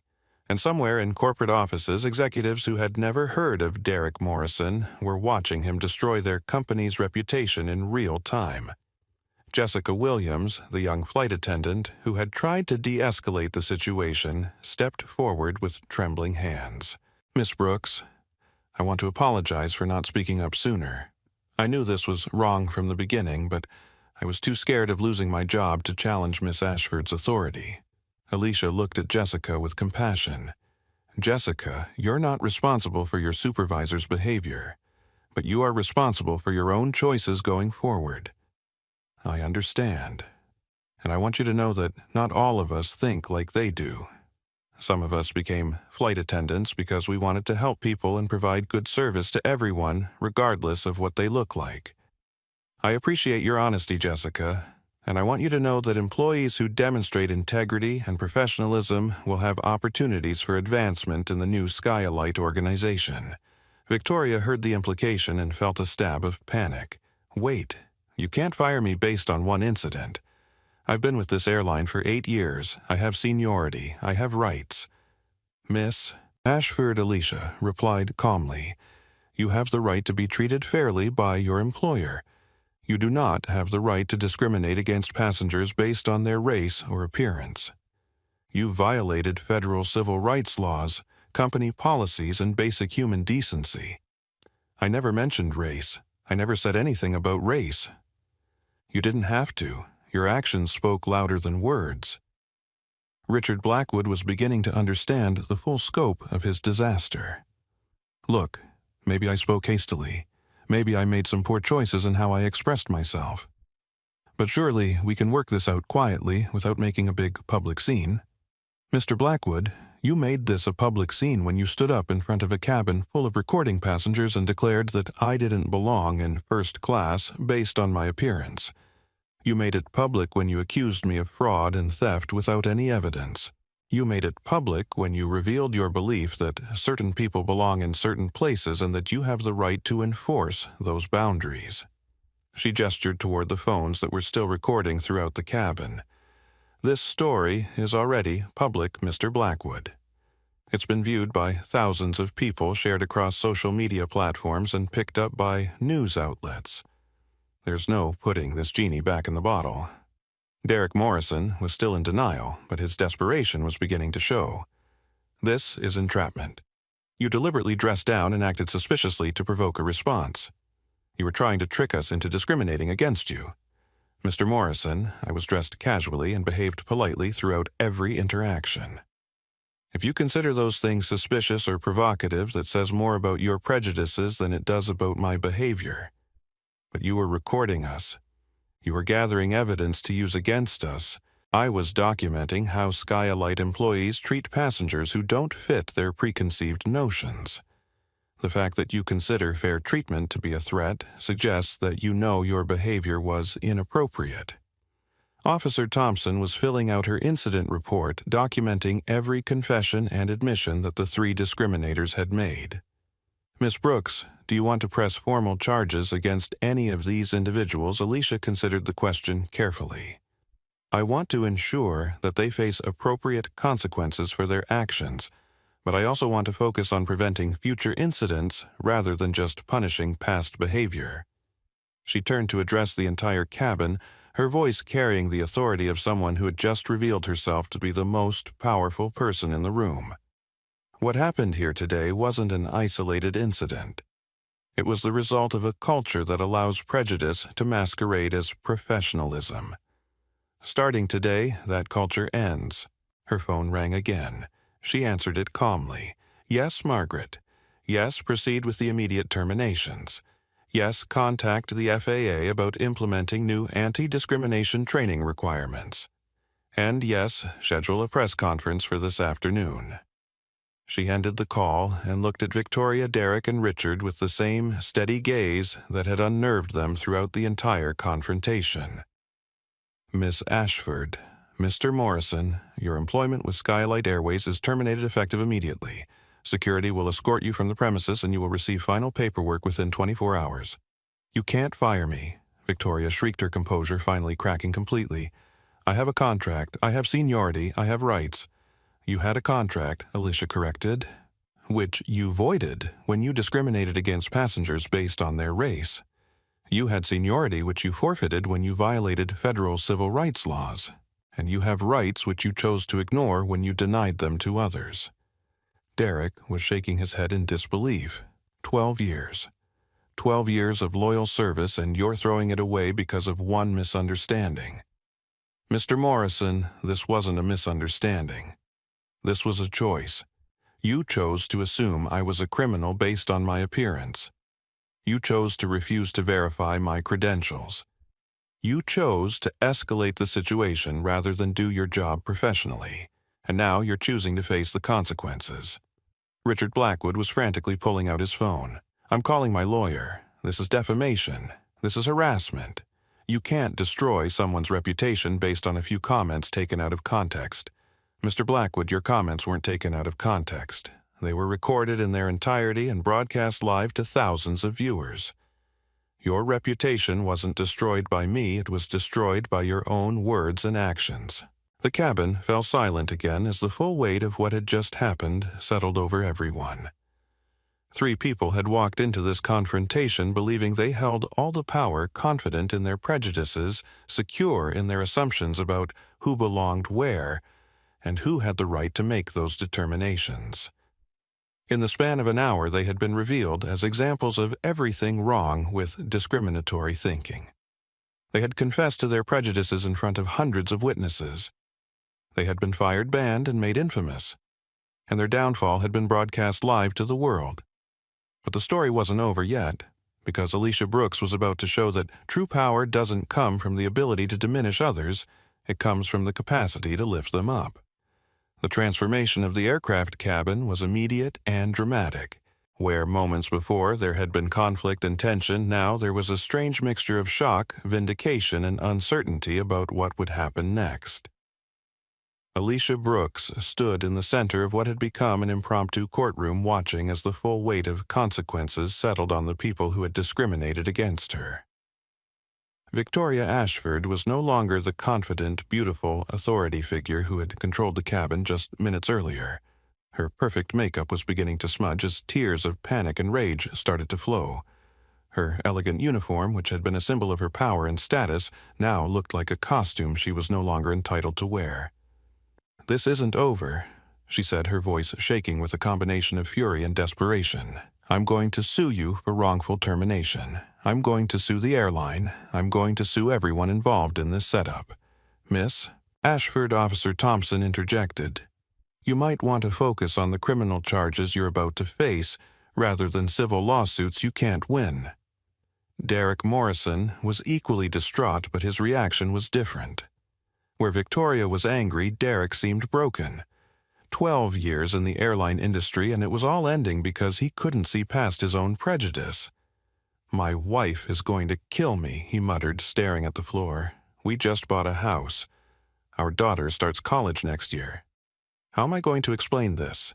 How am I going to find another job?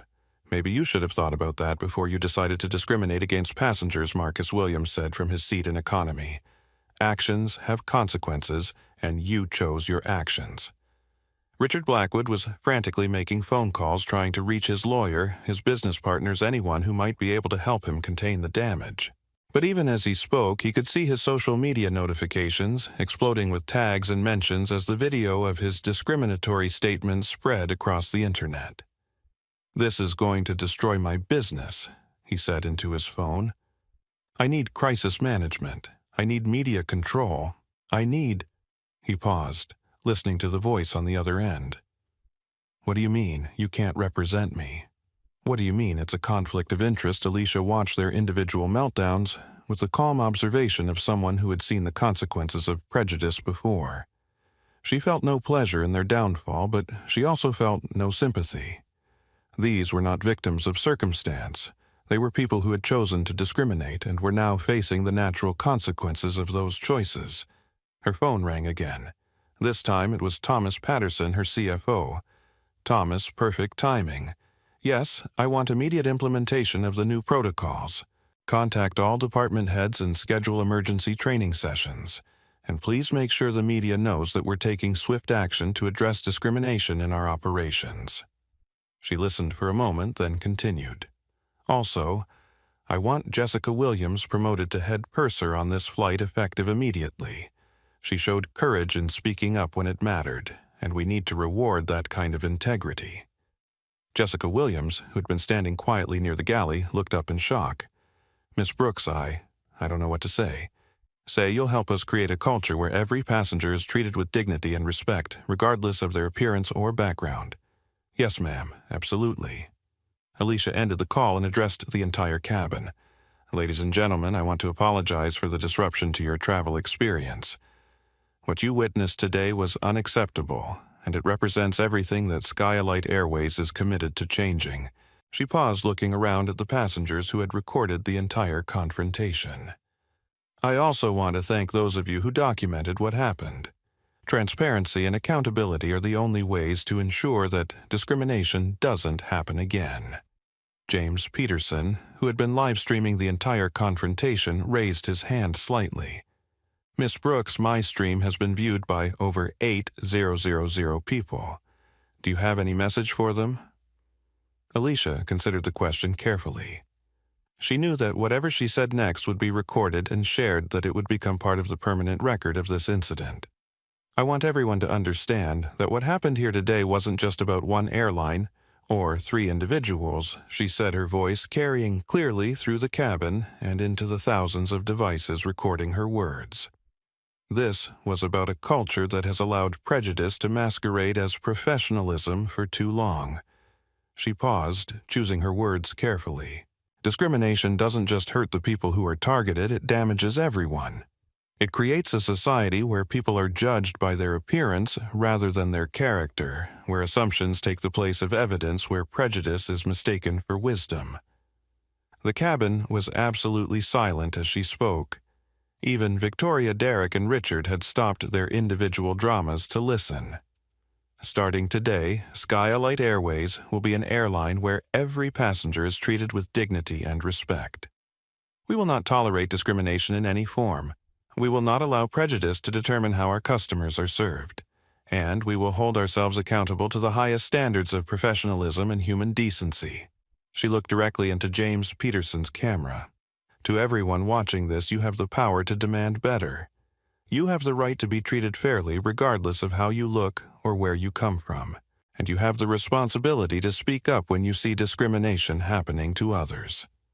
The impromptu speech was interrupted by the arrival of additional security personnel and what appeared to be corporate representatives from Skylight.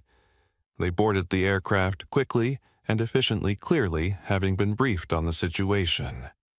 Miss Brooks, said a woman in a business suit who appeared to be in charge of the corporate response team, "I'm Sarah Richardson, Vice President of Operations. We have termination paperwork prepared and legal representatives standing by." "Excellent. Please ensure that both terminated employees are escorted from the premises immediately and that their access to all company systems is revoked." Victoria overheard the conversation and made one last desperate attempt to save her career. "Wait, you can't do this. I was following procedures. I was protecting the integrity of the first-class cabin. I was Miss Ashford," Alicia interrupted calmly. "You were discriminating against passengers based on their race and appearance. You've confessed to this discrimination in front of hundreds of witnesses and thousands of online viewers. Your employment is terminated, and your actions are being referred to federal authorities for civil rights violations." Derek Morrison was led away quietly, his head hanging in shame. He had destroyed his career and his family's financial security because he couldn't see past his own prejudices. The man who had spent 12 years in the airline industry was leaving it in disgrace, recorded and broadcast for the world to see. Richard Blackwood was still on his phone, frantically trying to control the damage to his reputation and business interests. But the video of his discriminatory statements was already viral, shared across social media platforms, and picked up by news outlets. His investment firm would likely fire him within hours. His social standing was destroyed, and his name would forever be associated with the kind of prejudice that most people claimed no longer existed. As the three discriminators were escorted from the aircraft, the atmosphere in the cabin began to shift. The tension that had dominated the space for the past hour was dissipating, replaced by a strange sense of catharsis and justice. "Excuse me," said an elderly woman from seat 4B, her voice wavering with emotion. "I want you to know that I'm ashamed of how long I sat silent while that young lady was being mistreated. I should have spoken up sooner." "Ma'am," Alicia replied gently, "the important thing is that you recognize it was wrong. That awareness is the first step toward change." Marcus Williams stood up again, his lawyer's instincts engaged. "Miss Brooks, I want to offer my services if you need legal support for the civil rights aspects of this case. What happened here today was textbook discrimination, and the perpetrators should face the full consequences of their actions." "Thank you, Mr. Williams. We'll be in touch." Sarah Richardson was coordinating with the aircraft crew to prepare for departure. "Miss Brooks, we have a replacement crew standing by if needed, but Jessica Williams and the other flight attendants are prepared to continue service if you're comfortable with that." Alicia looked at Jessica, who was standing straighter now, her nervousness replaced by determination. "Jessica, how do you feel about leading this crew for the remainder of the flight, honored ma'am? And committed to making sure every passenger receives excellent service.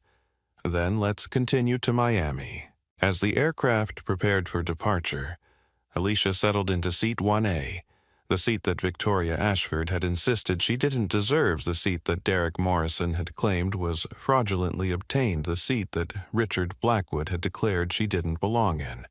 She looked out the window at the Chicago skyline and reflected on the morning's events. In the span of 2 hours, she had exposed the depth of discrimination within her own company, fired 2 employees who had violated basic human decency, banned a passenger who thought his wealth entitled him to treat others as inferior, and sent a message that prejudice would not be tolerated under her leadership.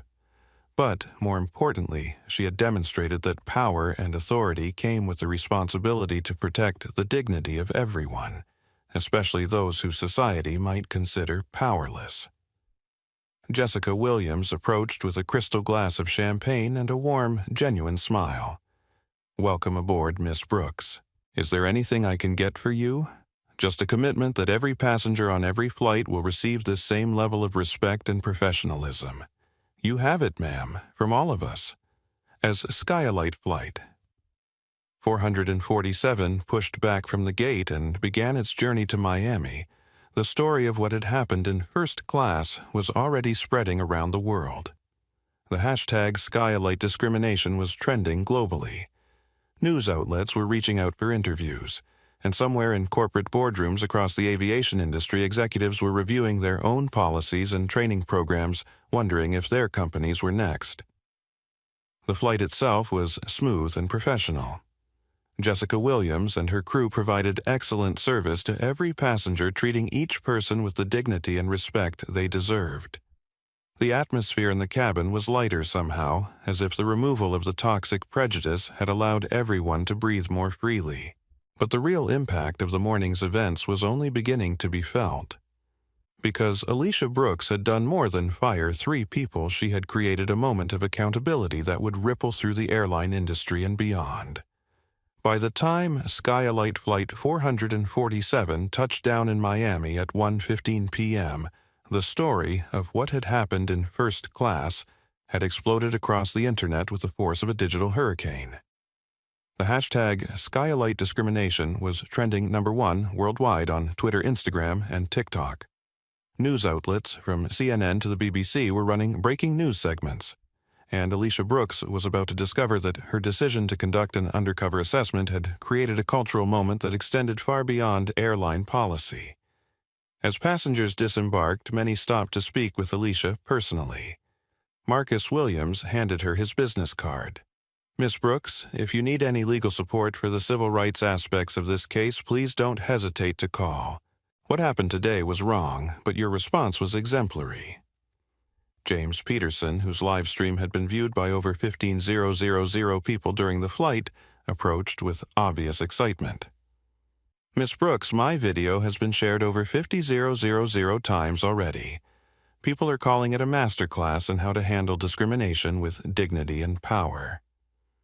I appreciate that, but I hope the real lesson people take away is that everyone deserves to be treated with respect regardless of their position or authority. The elderly woman from seat 4B, who had introduced herself as Margaret Davis, stopped to speak as well.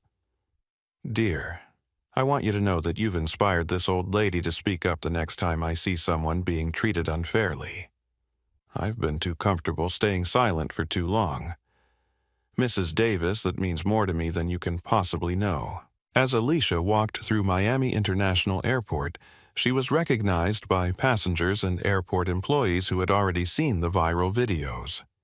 Some approached for selfies, others simply nodded their appreciation, and a few airport workers thanked her for standing up against discrimination. Her phone had been buzzing constantly throughout the flight, with calls from reporters, requests for interviews, and messages from corporate communications teams trying to manage the rapidly expanding story. By the time she reached the airport exit, she had missed calls from the Today Show, Good Morning America, 60 Minutes, and a dozen other major news programs. Outside the terminal, a small crowd of reporters had already gathered.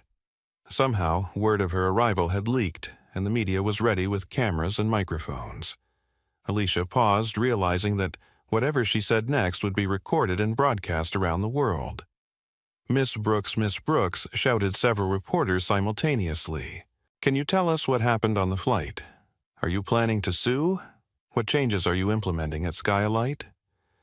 Alicia held up her hand for quiet, and the crowd fell silent with the respect accorded to someone who had just become a symbol of justice, standing up to prejudice. What happened today on Skylight Flight 447 was unacceptable. She began, her voice carrying clearly across the gathered crowd. 3 individuals chose to discriminate against me based on my race and appearance. They assumed that because I was a young black woman dressed casually, I couldn't possibly belong in first class. She paused, choosing her words carefully. But this story isn't really about me. It's about the thousands of passengers who face discrimination, everyday passengers who don't have the power or platform to demand accountability. It's about the culture that allows prejudice to masquerade as professionalism. What actions are you taking against the employees involved? Called out a reporter from CNN. The employees who discriminated against passengers have been terminated immediately.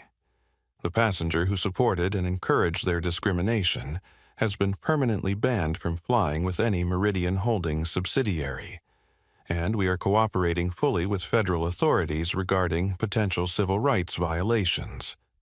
Are you planning to sue for damages? Asked another reporter. This was never about money or personal restitution. This was about exposing a culture of discrimination and implementing changes to ensure it never happens again. Skylight Airways will be implementing comprehensive anti-discrimination training, new accountability measures, and a zero-tolerance policy for prejudice in any form. What message do you have for other passengers who might face similar discrimination? Alicia looked directly into the cameras, knowing that her words would be heard by millions of people around the world. Document everything. Speak up when it's safe to do so. Demand accountability. And remember that your dignity and worth as a human being are not determined by what you're wearing or what you look like. She paused, then added, and to the people in positions of authority, whether you're a flight attendant, a manager, a security guard, or a CEO, remember that power comes with responsibility. The responsibility to treat everyone with dignity and respect, especially those who society might consider powerless. Miss Brooks, some people are saying you entrapped the employees by dressing down deliberately. How do you respond to that? I was dressed casually but appropriately. If airline employees consider casual clothing suspicious or provocative, that reveals more about their prejudices than it does about my choices. Every passenger, regardless of how they're dressed, deserves professional service and basic human dignity. As she finished the impromptu press conference, her phone buzzed with a text from Thomas Patterson. Stock up 12% since the story broke. Board unanimously supports your actions. Media requests flooding in from around the world. The economic impact was already being felt. Despite initial concerns about negative publicity, investors were responding positively to Skylight's swift action against discrimination. The company's stock price was rising as the market rewarded decisive leadership and principled decision-making. But the real impact was measured in the thousands of comments, shares, and testimonials pouring in from people who had experienced similar discrimination. Social media was filling with stories of passengers who had been profiled, questioned, or humiliated based on their appearance. The conversation Alicia had sparked was opening up decades of suppressed experiences and long overdue accountability. The emergency board meeting at Meridian Holdings headquarters in New York was unlike any corporate gathering in the company's history. Every board member had seen the viral videos. Every executive had fielded calls from reporters, and everyone understood that they were witnessing a watershed moment that would define their company's future. Alicia participated via video conference from Miami, still wearing the same casual hoodie and jeans that had triggered the morning's discrimination. The juxtaposition wasn't lost on anyone. The most powerful person in the room was dressed like a college student, while the executives in expensive suits were hanging on her every word. The first question we need to address, Alicia began, is whether this was an isolated incident or a pattern of behavior. Based on my preliminary review of complaint records, this appears to be part of a broader cultural problem. Thomas Patterson, the CFO, pulled up data on his laptop. I've been reviewing customer service complaints from the past 2 years. We have 127 documented incidents of passengers claiming discriminatory treatment, with 89% of those complaints involving passengers of color. How many of those complaints resulted in employee discipline? 12, and of those, only 3 resulted in termination. The silence in the conference room was damning. Skylight Airways had been tolerating discrimination complaints, allowing prejudiced employees to continue serving passengers and creating a culture where bias was tolerated as long as it wasn't too obvious. Margaret Alicia said, addressing her chief legal officer, "What's our potential liability exposure significant?" Each of those 127 complaints represents a potential civil rights violation. The Department of Justice could initiate a pattern and practice investigation. The NAACP has already issued a statement calling for a federal probe. And class action lawyers are circling. Good. We deserve scrutiny. We've allowed this culture to persist, and now we need to face the consequences while implementing real change. The board members exchanged nervous glances. Most corporate executives would be focused on limiting liability and controlling damage.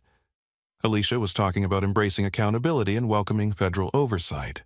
"What specific changes are you proposing?" asked Dr. Sarah Williams, the board's Ethics and Compliance Chair. Complete overhaul of customer service training with mandatory anti-bias education for all passenger-facing employees. Implementation of real-time complaint tracking with immediate escalation protocols. Third-party auditing of service practices across all operations. And zero tolerance for discrimination with immediate termination for confirmed violations. "That's going to be expensive," noted Robert Martinez, the operations director. "Discrimination lawsuits are more expensive. Damaged reputation is more expensive. Losing customers because they don't feel safe flying with us is more expensive." She was right, and everyone knew it. The cost of implementing comprehensive anti-discrimination training and oversight would be minimal compared to the potential legal and reputational damage of maintaining the status quo. "I want every employee to understand that we're not just changing policies, we're changing culture," Alicia continued. "This isn't about political correctness or sensitivity training. This is about basic human decency and professional competence." "What about the media response?" asked Jennifer Liu, the corporate communications director. "Full transparency. We admit that we had a problem, we explain what we're doing to fix it, and we commit to ongoing accountability. No corporate speak, no evasion, no minimizing what happened. That's a risk. Admitting fault could increase our legal exposure. Denying reality would increase our moral exposure. I'd rather face lawsuits with integrity than avoid them through deception." The conversation continued for 2 hours, with Alicia outlining a comprehensive transformation plan that would touch every aspect of Skylight's operations. New hiring practices that emphasized emotional intelligence and cultural competency. revised training programs that included real-world scenarios and bias recognition, enhanced complaint procedures that empowered passengers and protected employees who reported discrimination. But perhaps most importantly, she announced the creation of a new position, Chief Diversity and Inclusion Officer, who would report directly to her and have the authority to investigate complaints, impose discipline, and implement changes without interference from other departments. I want someone in this role who has personal experience with discrimination, who understands the impact of bias on real people, and who has the courage to challenge authority when necessary, she said. This isn't going to be a token position or a public relations gesture. This is going to be a senior executive with real power and the mandate to use it. As the meeting concluded, the board members were clear on the path forward. Skylight Airways was going to become a leader in anti-discrimination practices, not because it was good for public relations, but because it was the right thing to do. The stock market agreed. By the close of trading that day, Meridian Holdings stock had gained 15%, with analysts praising the company's swift action and principled leadership. Investors were betting that companies with strong ethical standards and inclusive cultures would outperform those that clung to outdated practices. But the real measure of success wouldn't be found in stock prices or corporate policies. It would be found in the experiences of individual passengers, people like Marcus Williams, who had witnessed discrimination, people like Jessica Williams, who had found the courage to speak up, and people like the thousands of passengers who flew every day hoping to be treated with dignity and respect. The transformation of Skylight Airways had begun not in a boardroom or a training manual, but in the first-class cabin of Flight 447, where a young black woman in a hoodie had refused to accept that her appearance determined her worth. And that refusal had changed everything. The immediate aftermath was just the beginning. Because real change doesn't happen in corporate announcements or media interviews, it happens in the daily interactions between human beings and the choices people make when they think no one is watching, and in the courage to stand up for what's right even when it's difficult. Alicia Brooks had started a conversation that extended far beyond airline policy. She had created a moment of accountability that would ripple through the travel industry and beyond. And she had demonstrated that true leadership wasn't about commanding respect. It was about demanding justice for everyone, especially those who society might consider powerless. The viral videos from Flight 447 had been viewed millions of times. The hashtag Skylight Discrimination had sparked thousands of testimonials from people sharing their own experiences with bias. And somewhere in airports and airplanes around the world, employees were beginning to think twice before making assumptions about passengers based on their appearance. Change was coming to the airline industry. Not because of regulations or lawsuits, but because one woman had refused to accept discrimination and had the power to do something about it. The question now was whether that change would be lasting, meaningful, and transformative, or whether it would fade into corporate memory like so many other moments of awakening. Alicia Brooks was determined to ensure it would be the former. Because she understood that real power isn't measured by the ability to fire employees or change policies. It's measured by the capacity to create a world where everyone is treated with dignity and respect, regardless of their appearance, background, or status. The immediate aftermath was over. The real work was just beginning. The Atlanta Unemployment Office was crowded on Tuesday morning, filled with the usual mix of people seeking work, filing claims, and attending mandatory job search workshops. In the far corner, hunched over a computer terminal and trying to remain invisible, sat Victoria Ashford.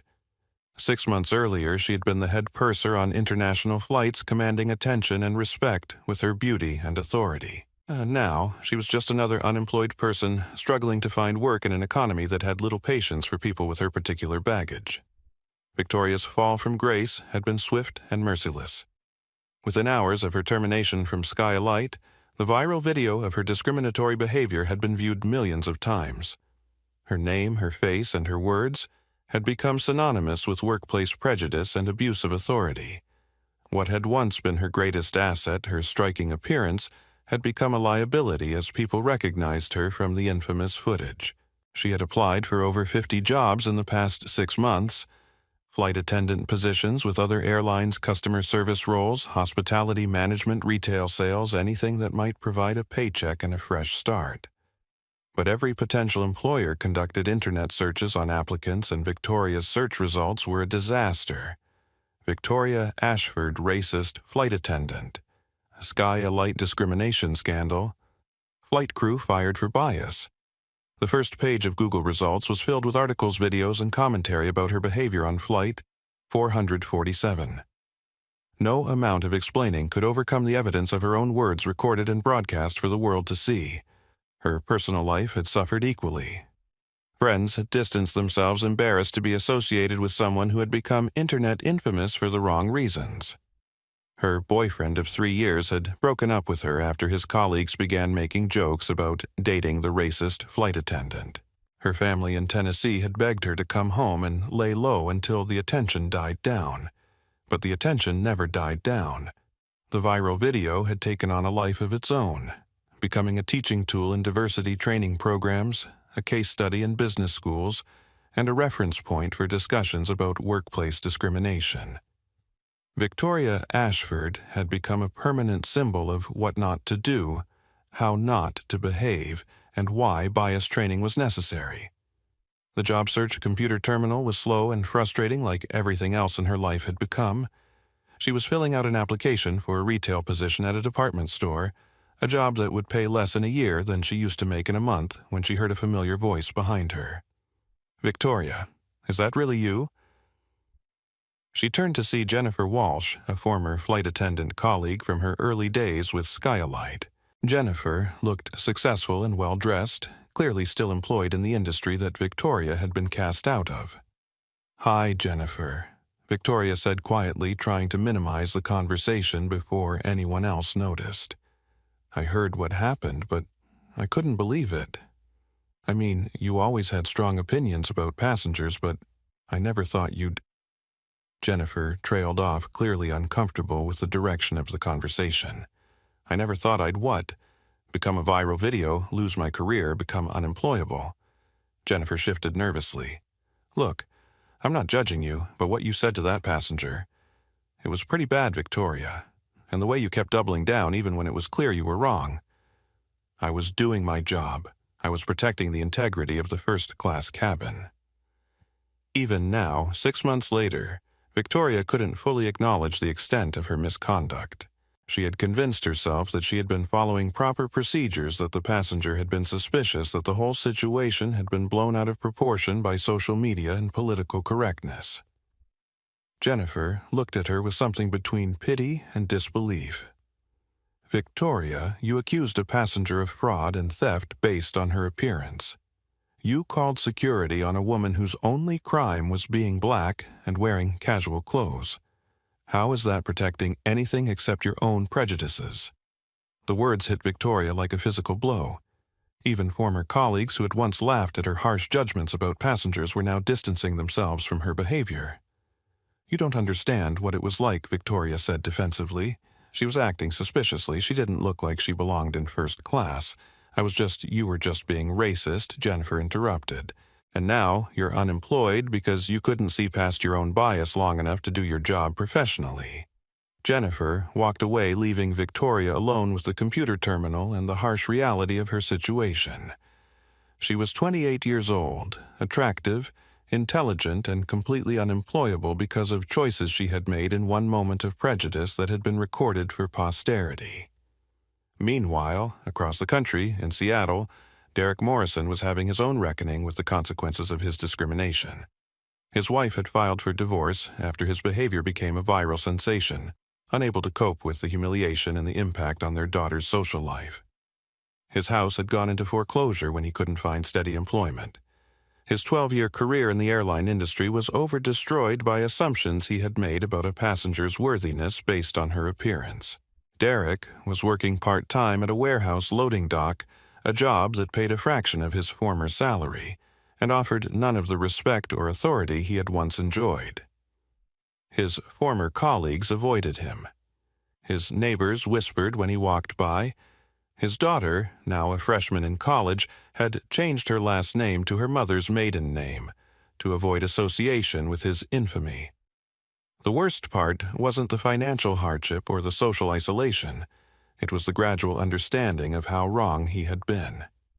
In quiet moments when he wasn't focused on survival and damage control, Derek found himself replaying the events of that morning and recognizing his prejudice for what it really was. He had assumed that a young black woman in casual clothes couldn't afford first class. He had refused to verify her credentials because he was convinced that his assumptions were more reliable than the airline's computer system. He had escalated the situation because he couldn't admit that he might be wrong about someone based on their appearance. The woman he had discriminated against had turned out to be the CEO of his company, a billionaire entrepreneur who had more wealth and power than Derek could imagine. But that wasn't really the point. Even if she had been exactly who he assumed, she was a young woman of modest means. Trying to fly first class, she still would have deserved professional service and basic human dignity. Derek's discrimination had cost him everything: his job, his family, his reputation, his future. But perhaps more importantly, it had cost him his illusions about his own character. He had been forced to confront the ugly truth that he judged people based on their appearance and treated them differently based on those judgments. Richard Blackwood's consequences had been equally devastating but played out in the rarefied world of high finance and social status. His investment firm had fired him within 24 hours of the viral video, citing the reputational damage clause in his partnership agreement. His clients had fled en masse, unwilling to trust their money to someone who had revealed himself to be capable of such poor judgment and obvious prejudice. The exclusive social clubs that had once welcomed his membership quietly asked him to resign. The charity boards that had benefited from his donations politely declined his continued involvement. The Manhattan social circle that had once revolved around wealth and status suddenly found that certain kinds of behavior were beyond redemption regardless of bank account balances. Richard had moved to Florida, where he hoped to rebuild his career and reputation away from the New York financial community that had made him persona non grata. But even in Miami, his past followed him. The viral video had made him nationally recognizable as an example of entitled prejudice, and his attempts to start a new investment firm were met with suspicious questions and declined partnerships. He had tried to rehabilitate his image through charitable donations and public apologies, but the sincerity of his contrition was undermined by lawsuits he had filed against Alicia Brooks' Skylight Airways, and even some of the passengers who had recorded his discriminatory statements. His legal team had advised him to accept responsibility and focus on rebuilding, but Richard's ego couldn't tolerate the idea that he had been publicly humiliated by someone he had considered inferior. The lawsuits were universally unsuccessful. Courts found no evidence of entrapment defamation or wrongful termination. Richard's own words, recorded by multiple witnesses and broadcast live on social media, provided incontrovertible evidence of his discriminatory behavior.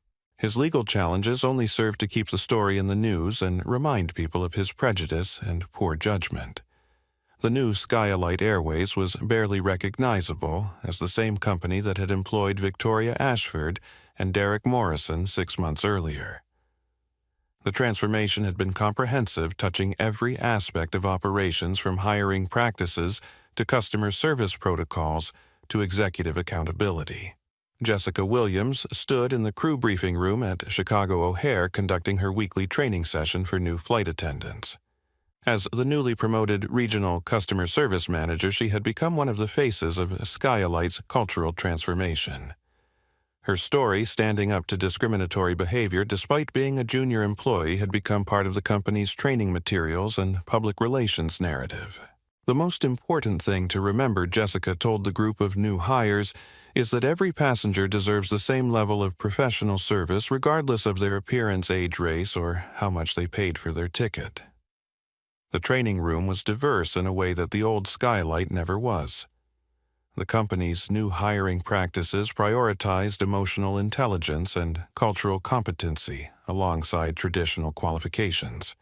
Every new employee underwent extensive bias training, participated in real-world scenario exercises, and was required to demonstrate understanding of discrimination laws and customer service excellence. "Can anyone tell me what was wrong with the way Miss Ashford handled the passenger in our case study video?" Jessica asked. A young man named Marcus raised his hand. She made assumptions about the passenger's ability to afford first class based on her appearance and then refused to verify the passenger's credentials when asked to do so. Exactly. And what should she have done differently? Treated the passenger with respect, scanned her boarding pass immediately, and provided professional service regardless of her personal opinions about the passenger's appearance. Right.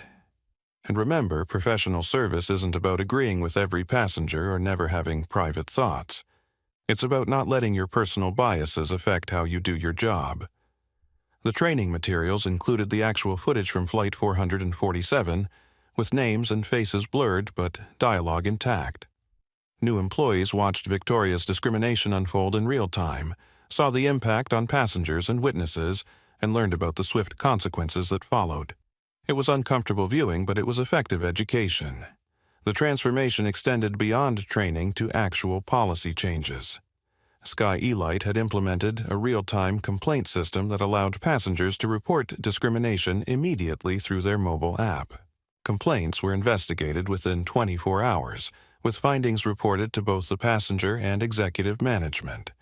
Employees who were found to have discriminated faced immediate termination regardless of seniority or performance in other areas. The company had also created a passenger bill of rights that was posted prominently in every airport location and aircraft. The document clearly stated that discrimination based on race, religion, gender, age, sexual orientation, or appearance would not be tolerated and provided specific steps for reporting violations.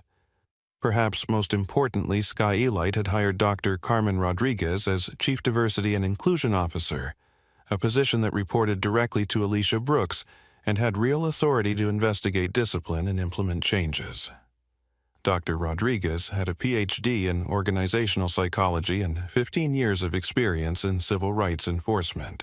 She wasn't a token appointment or a public relations gesture. She was a senior executive with the power and mandate to ensure that the old culture never returned. The goal isn't just to avoid viral videos or lawsuits, Dr. Rodriguez explained to the executive team during their monthly review meeting.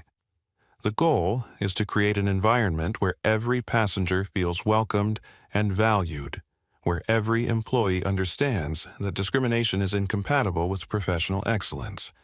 The results were measurable. Customer satisfaction scores had increased by 23% since the implementation of the new policies. Employee turnover had decreased as workers felt more confident about reporting problems and more proud of their workplace culture. Most importantly, discrimination complaints had dropped by 89%, and those that were filed were resolved quickly and transparently. Other airlines had taken notice. The industry publication Airways magazine had featured Sky Elite as Airline of the Year for its comprehensive approach to customer service and cultural transformation. Competitors were quietly implementing similar training programs and policy changes, recognizing that passengers increasingly expected airlines to demonstrate commitment to equal treatment and professional service. The financial impact had been equally positive. Sky Elite's stock price had outperformed industry averages for 6 consecutive months, as investors recognized the value of strong ethical leadership and inclusive practices. The company had gained market share as passengers chose to fly with an airline they trusted to treat them fairly. But perhaps the most meaningful measure of success came in the individual stories of passengers and employees who experienced the new Sky Elite culture firsthand. Marcus Williams, the attorney who had witnessed the original discrimination, had become a regular customer and public advocate for the airline's transformation. James Peterson, whose live stream had helped document the incident, had credited Sky Elite with proving that companies can change when leadership is committed to justice. The elderly passenger, Margaret Davis, who had regretted staying silent during the original incident, had written a letter to Alicia Brooks, praising the changes she had observed during subsequent flights. "Your airline now treats every passenger like they matter," she wrote. "That's the way it should always have been, but I'm grateful it's the way it is now." Sky Elite Airways had become more than just an airline. It had become a symbol of how quickly and completely, organizational culture could change when leadership was committed to justice and accountability. The company that had once employed discriminatory staff and ignored passenger complaints was now leading the industry in diversity inclusion and customer service excellence. The transformation was complete, but the commitment was ongoing. Because lasting change doesn't happen through policies and training programs alone. It happens through daily choices, individual accountability, and the understanding that treating people with dignity and respect isn't just good business practice, it's basic human decency. 18 months after the incident that changed everything, Alicia Brooks found herself on another airplane in another first-class seat looking out at clouds that seemed to stretch forever into the blue expanse of sky. This time, she was flying Skylight Flight 892 from New York to London, and this time the experience was everything air travel should be: professional, dignified, and completely unremarkable in the best possible way. The flight attendant who greeted her was Elena Santos, a young woman whose warm smile and genuine professionalism represented everything the new Skylight stood for. Elena didn't know Alicia's identity, didn't recognize her as the CEO who had transformed the company, and didn't need to. She simply provided excellent service because that was who she was and what her training had taught her to do. "Welcome aboard, Miss Brooks," Elena said, checking the passenger manifest. "Can I get you something to drink before takeoff?" "Sparkling water would be perfect, thank you." "Of course. And please let me know if there's anything else you need during the flight." It was such a simple interaction, so ordinary and professional, but it represented everything Alicia had fought to create. No assumptions based on appearance. No special treatment based on perceived status. Just one human being treating another with courtesy and respect. As the aircraft climbed to cruising altitude, Alicia reflected on the journey that had brought her to this moment. The viral video from Flight 447 had been viewed over 50 million times. The hashtag Skylight discrimination had sparked a global conversation about workplace bias and customer service. The three people who had discriminated against her had faced real consequences for their choices. But more importantly, meaningful change had taken root. Skylight Airways was now recognized as an industry leader in diversity and inclusion. Other companies across multiple sectors had adopted similar training programs and accountability measures.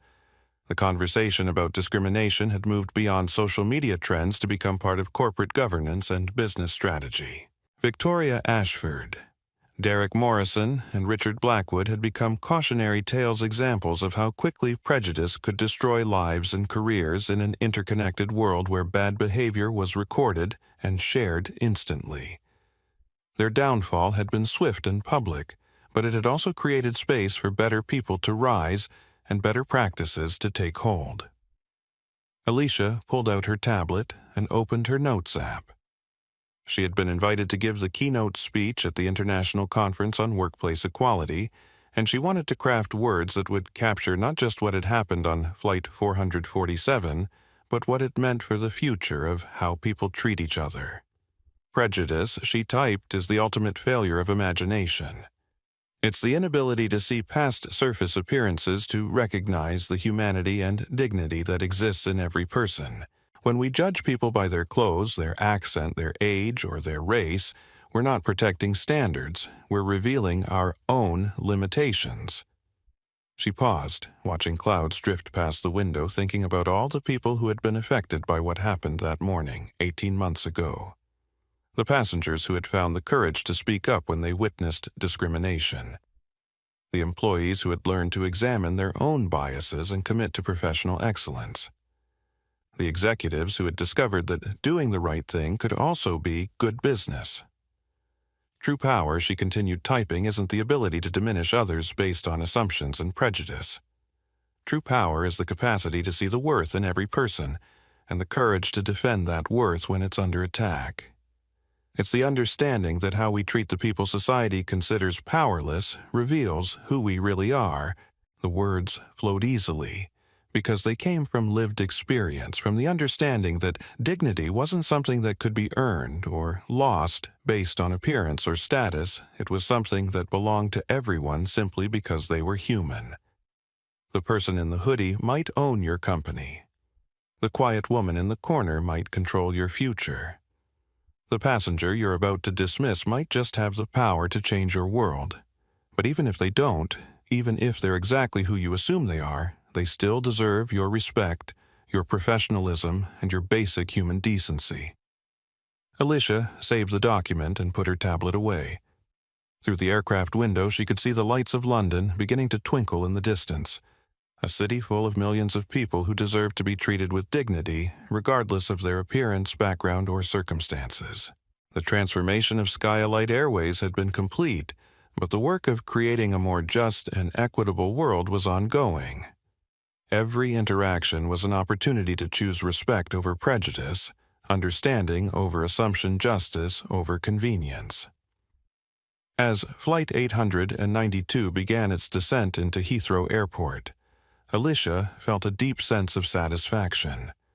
Not because she had punished people who had discriminated against her, but because she'd used her power to create positive change that would outlast any individual incident or viral video. The flight attendant, Elena, stopped by her seat one final time. "Thank you for flying with Skylight today, Miss Brooks. I hope you have a wonderful time in London." "Thank you, Elena. You've provided excellent service." "That's very kind of you to say. We really try to make every passenger feel welcome and valued. You succeed, and that matters more than you know." As passengers disembarked, Alicia remained seated for a moment longer, watching people of every race, age, and background gather their belongings and prepare to continue their journeys. Each person deserved to travel with dignity. Each person deserved professional service and basic respect. Each person mattered. The viral video that had made her famous had ultimately been about much more than airline service or corporate policy. It had been about the fundamental truth that in a just society, how people look doesn't determine how they should be treated. That wisdom isn't measured by the ability to make snap judgments about strangers, but by the understanding that strangers are just people whose stories we don't know yet. Character, Alicia had learned, was indeed the only uniform that truly mattered.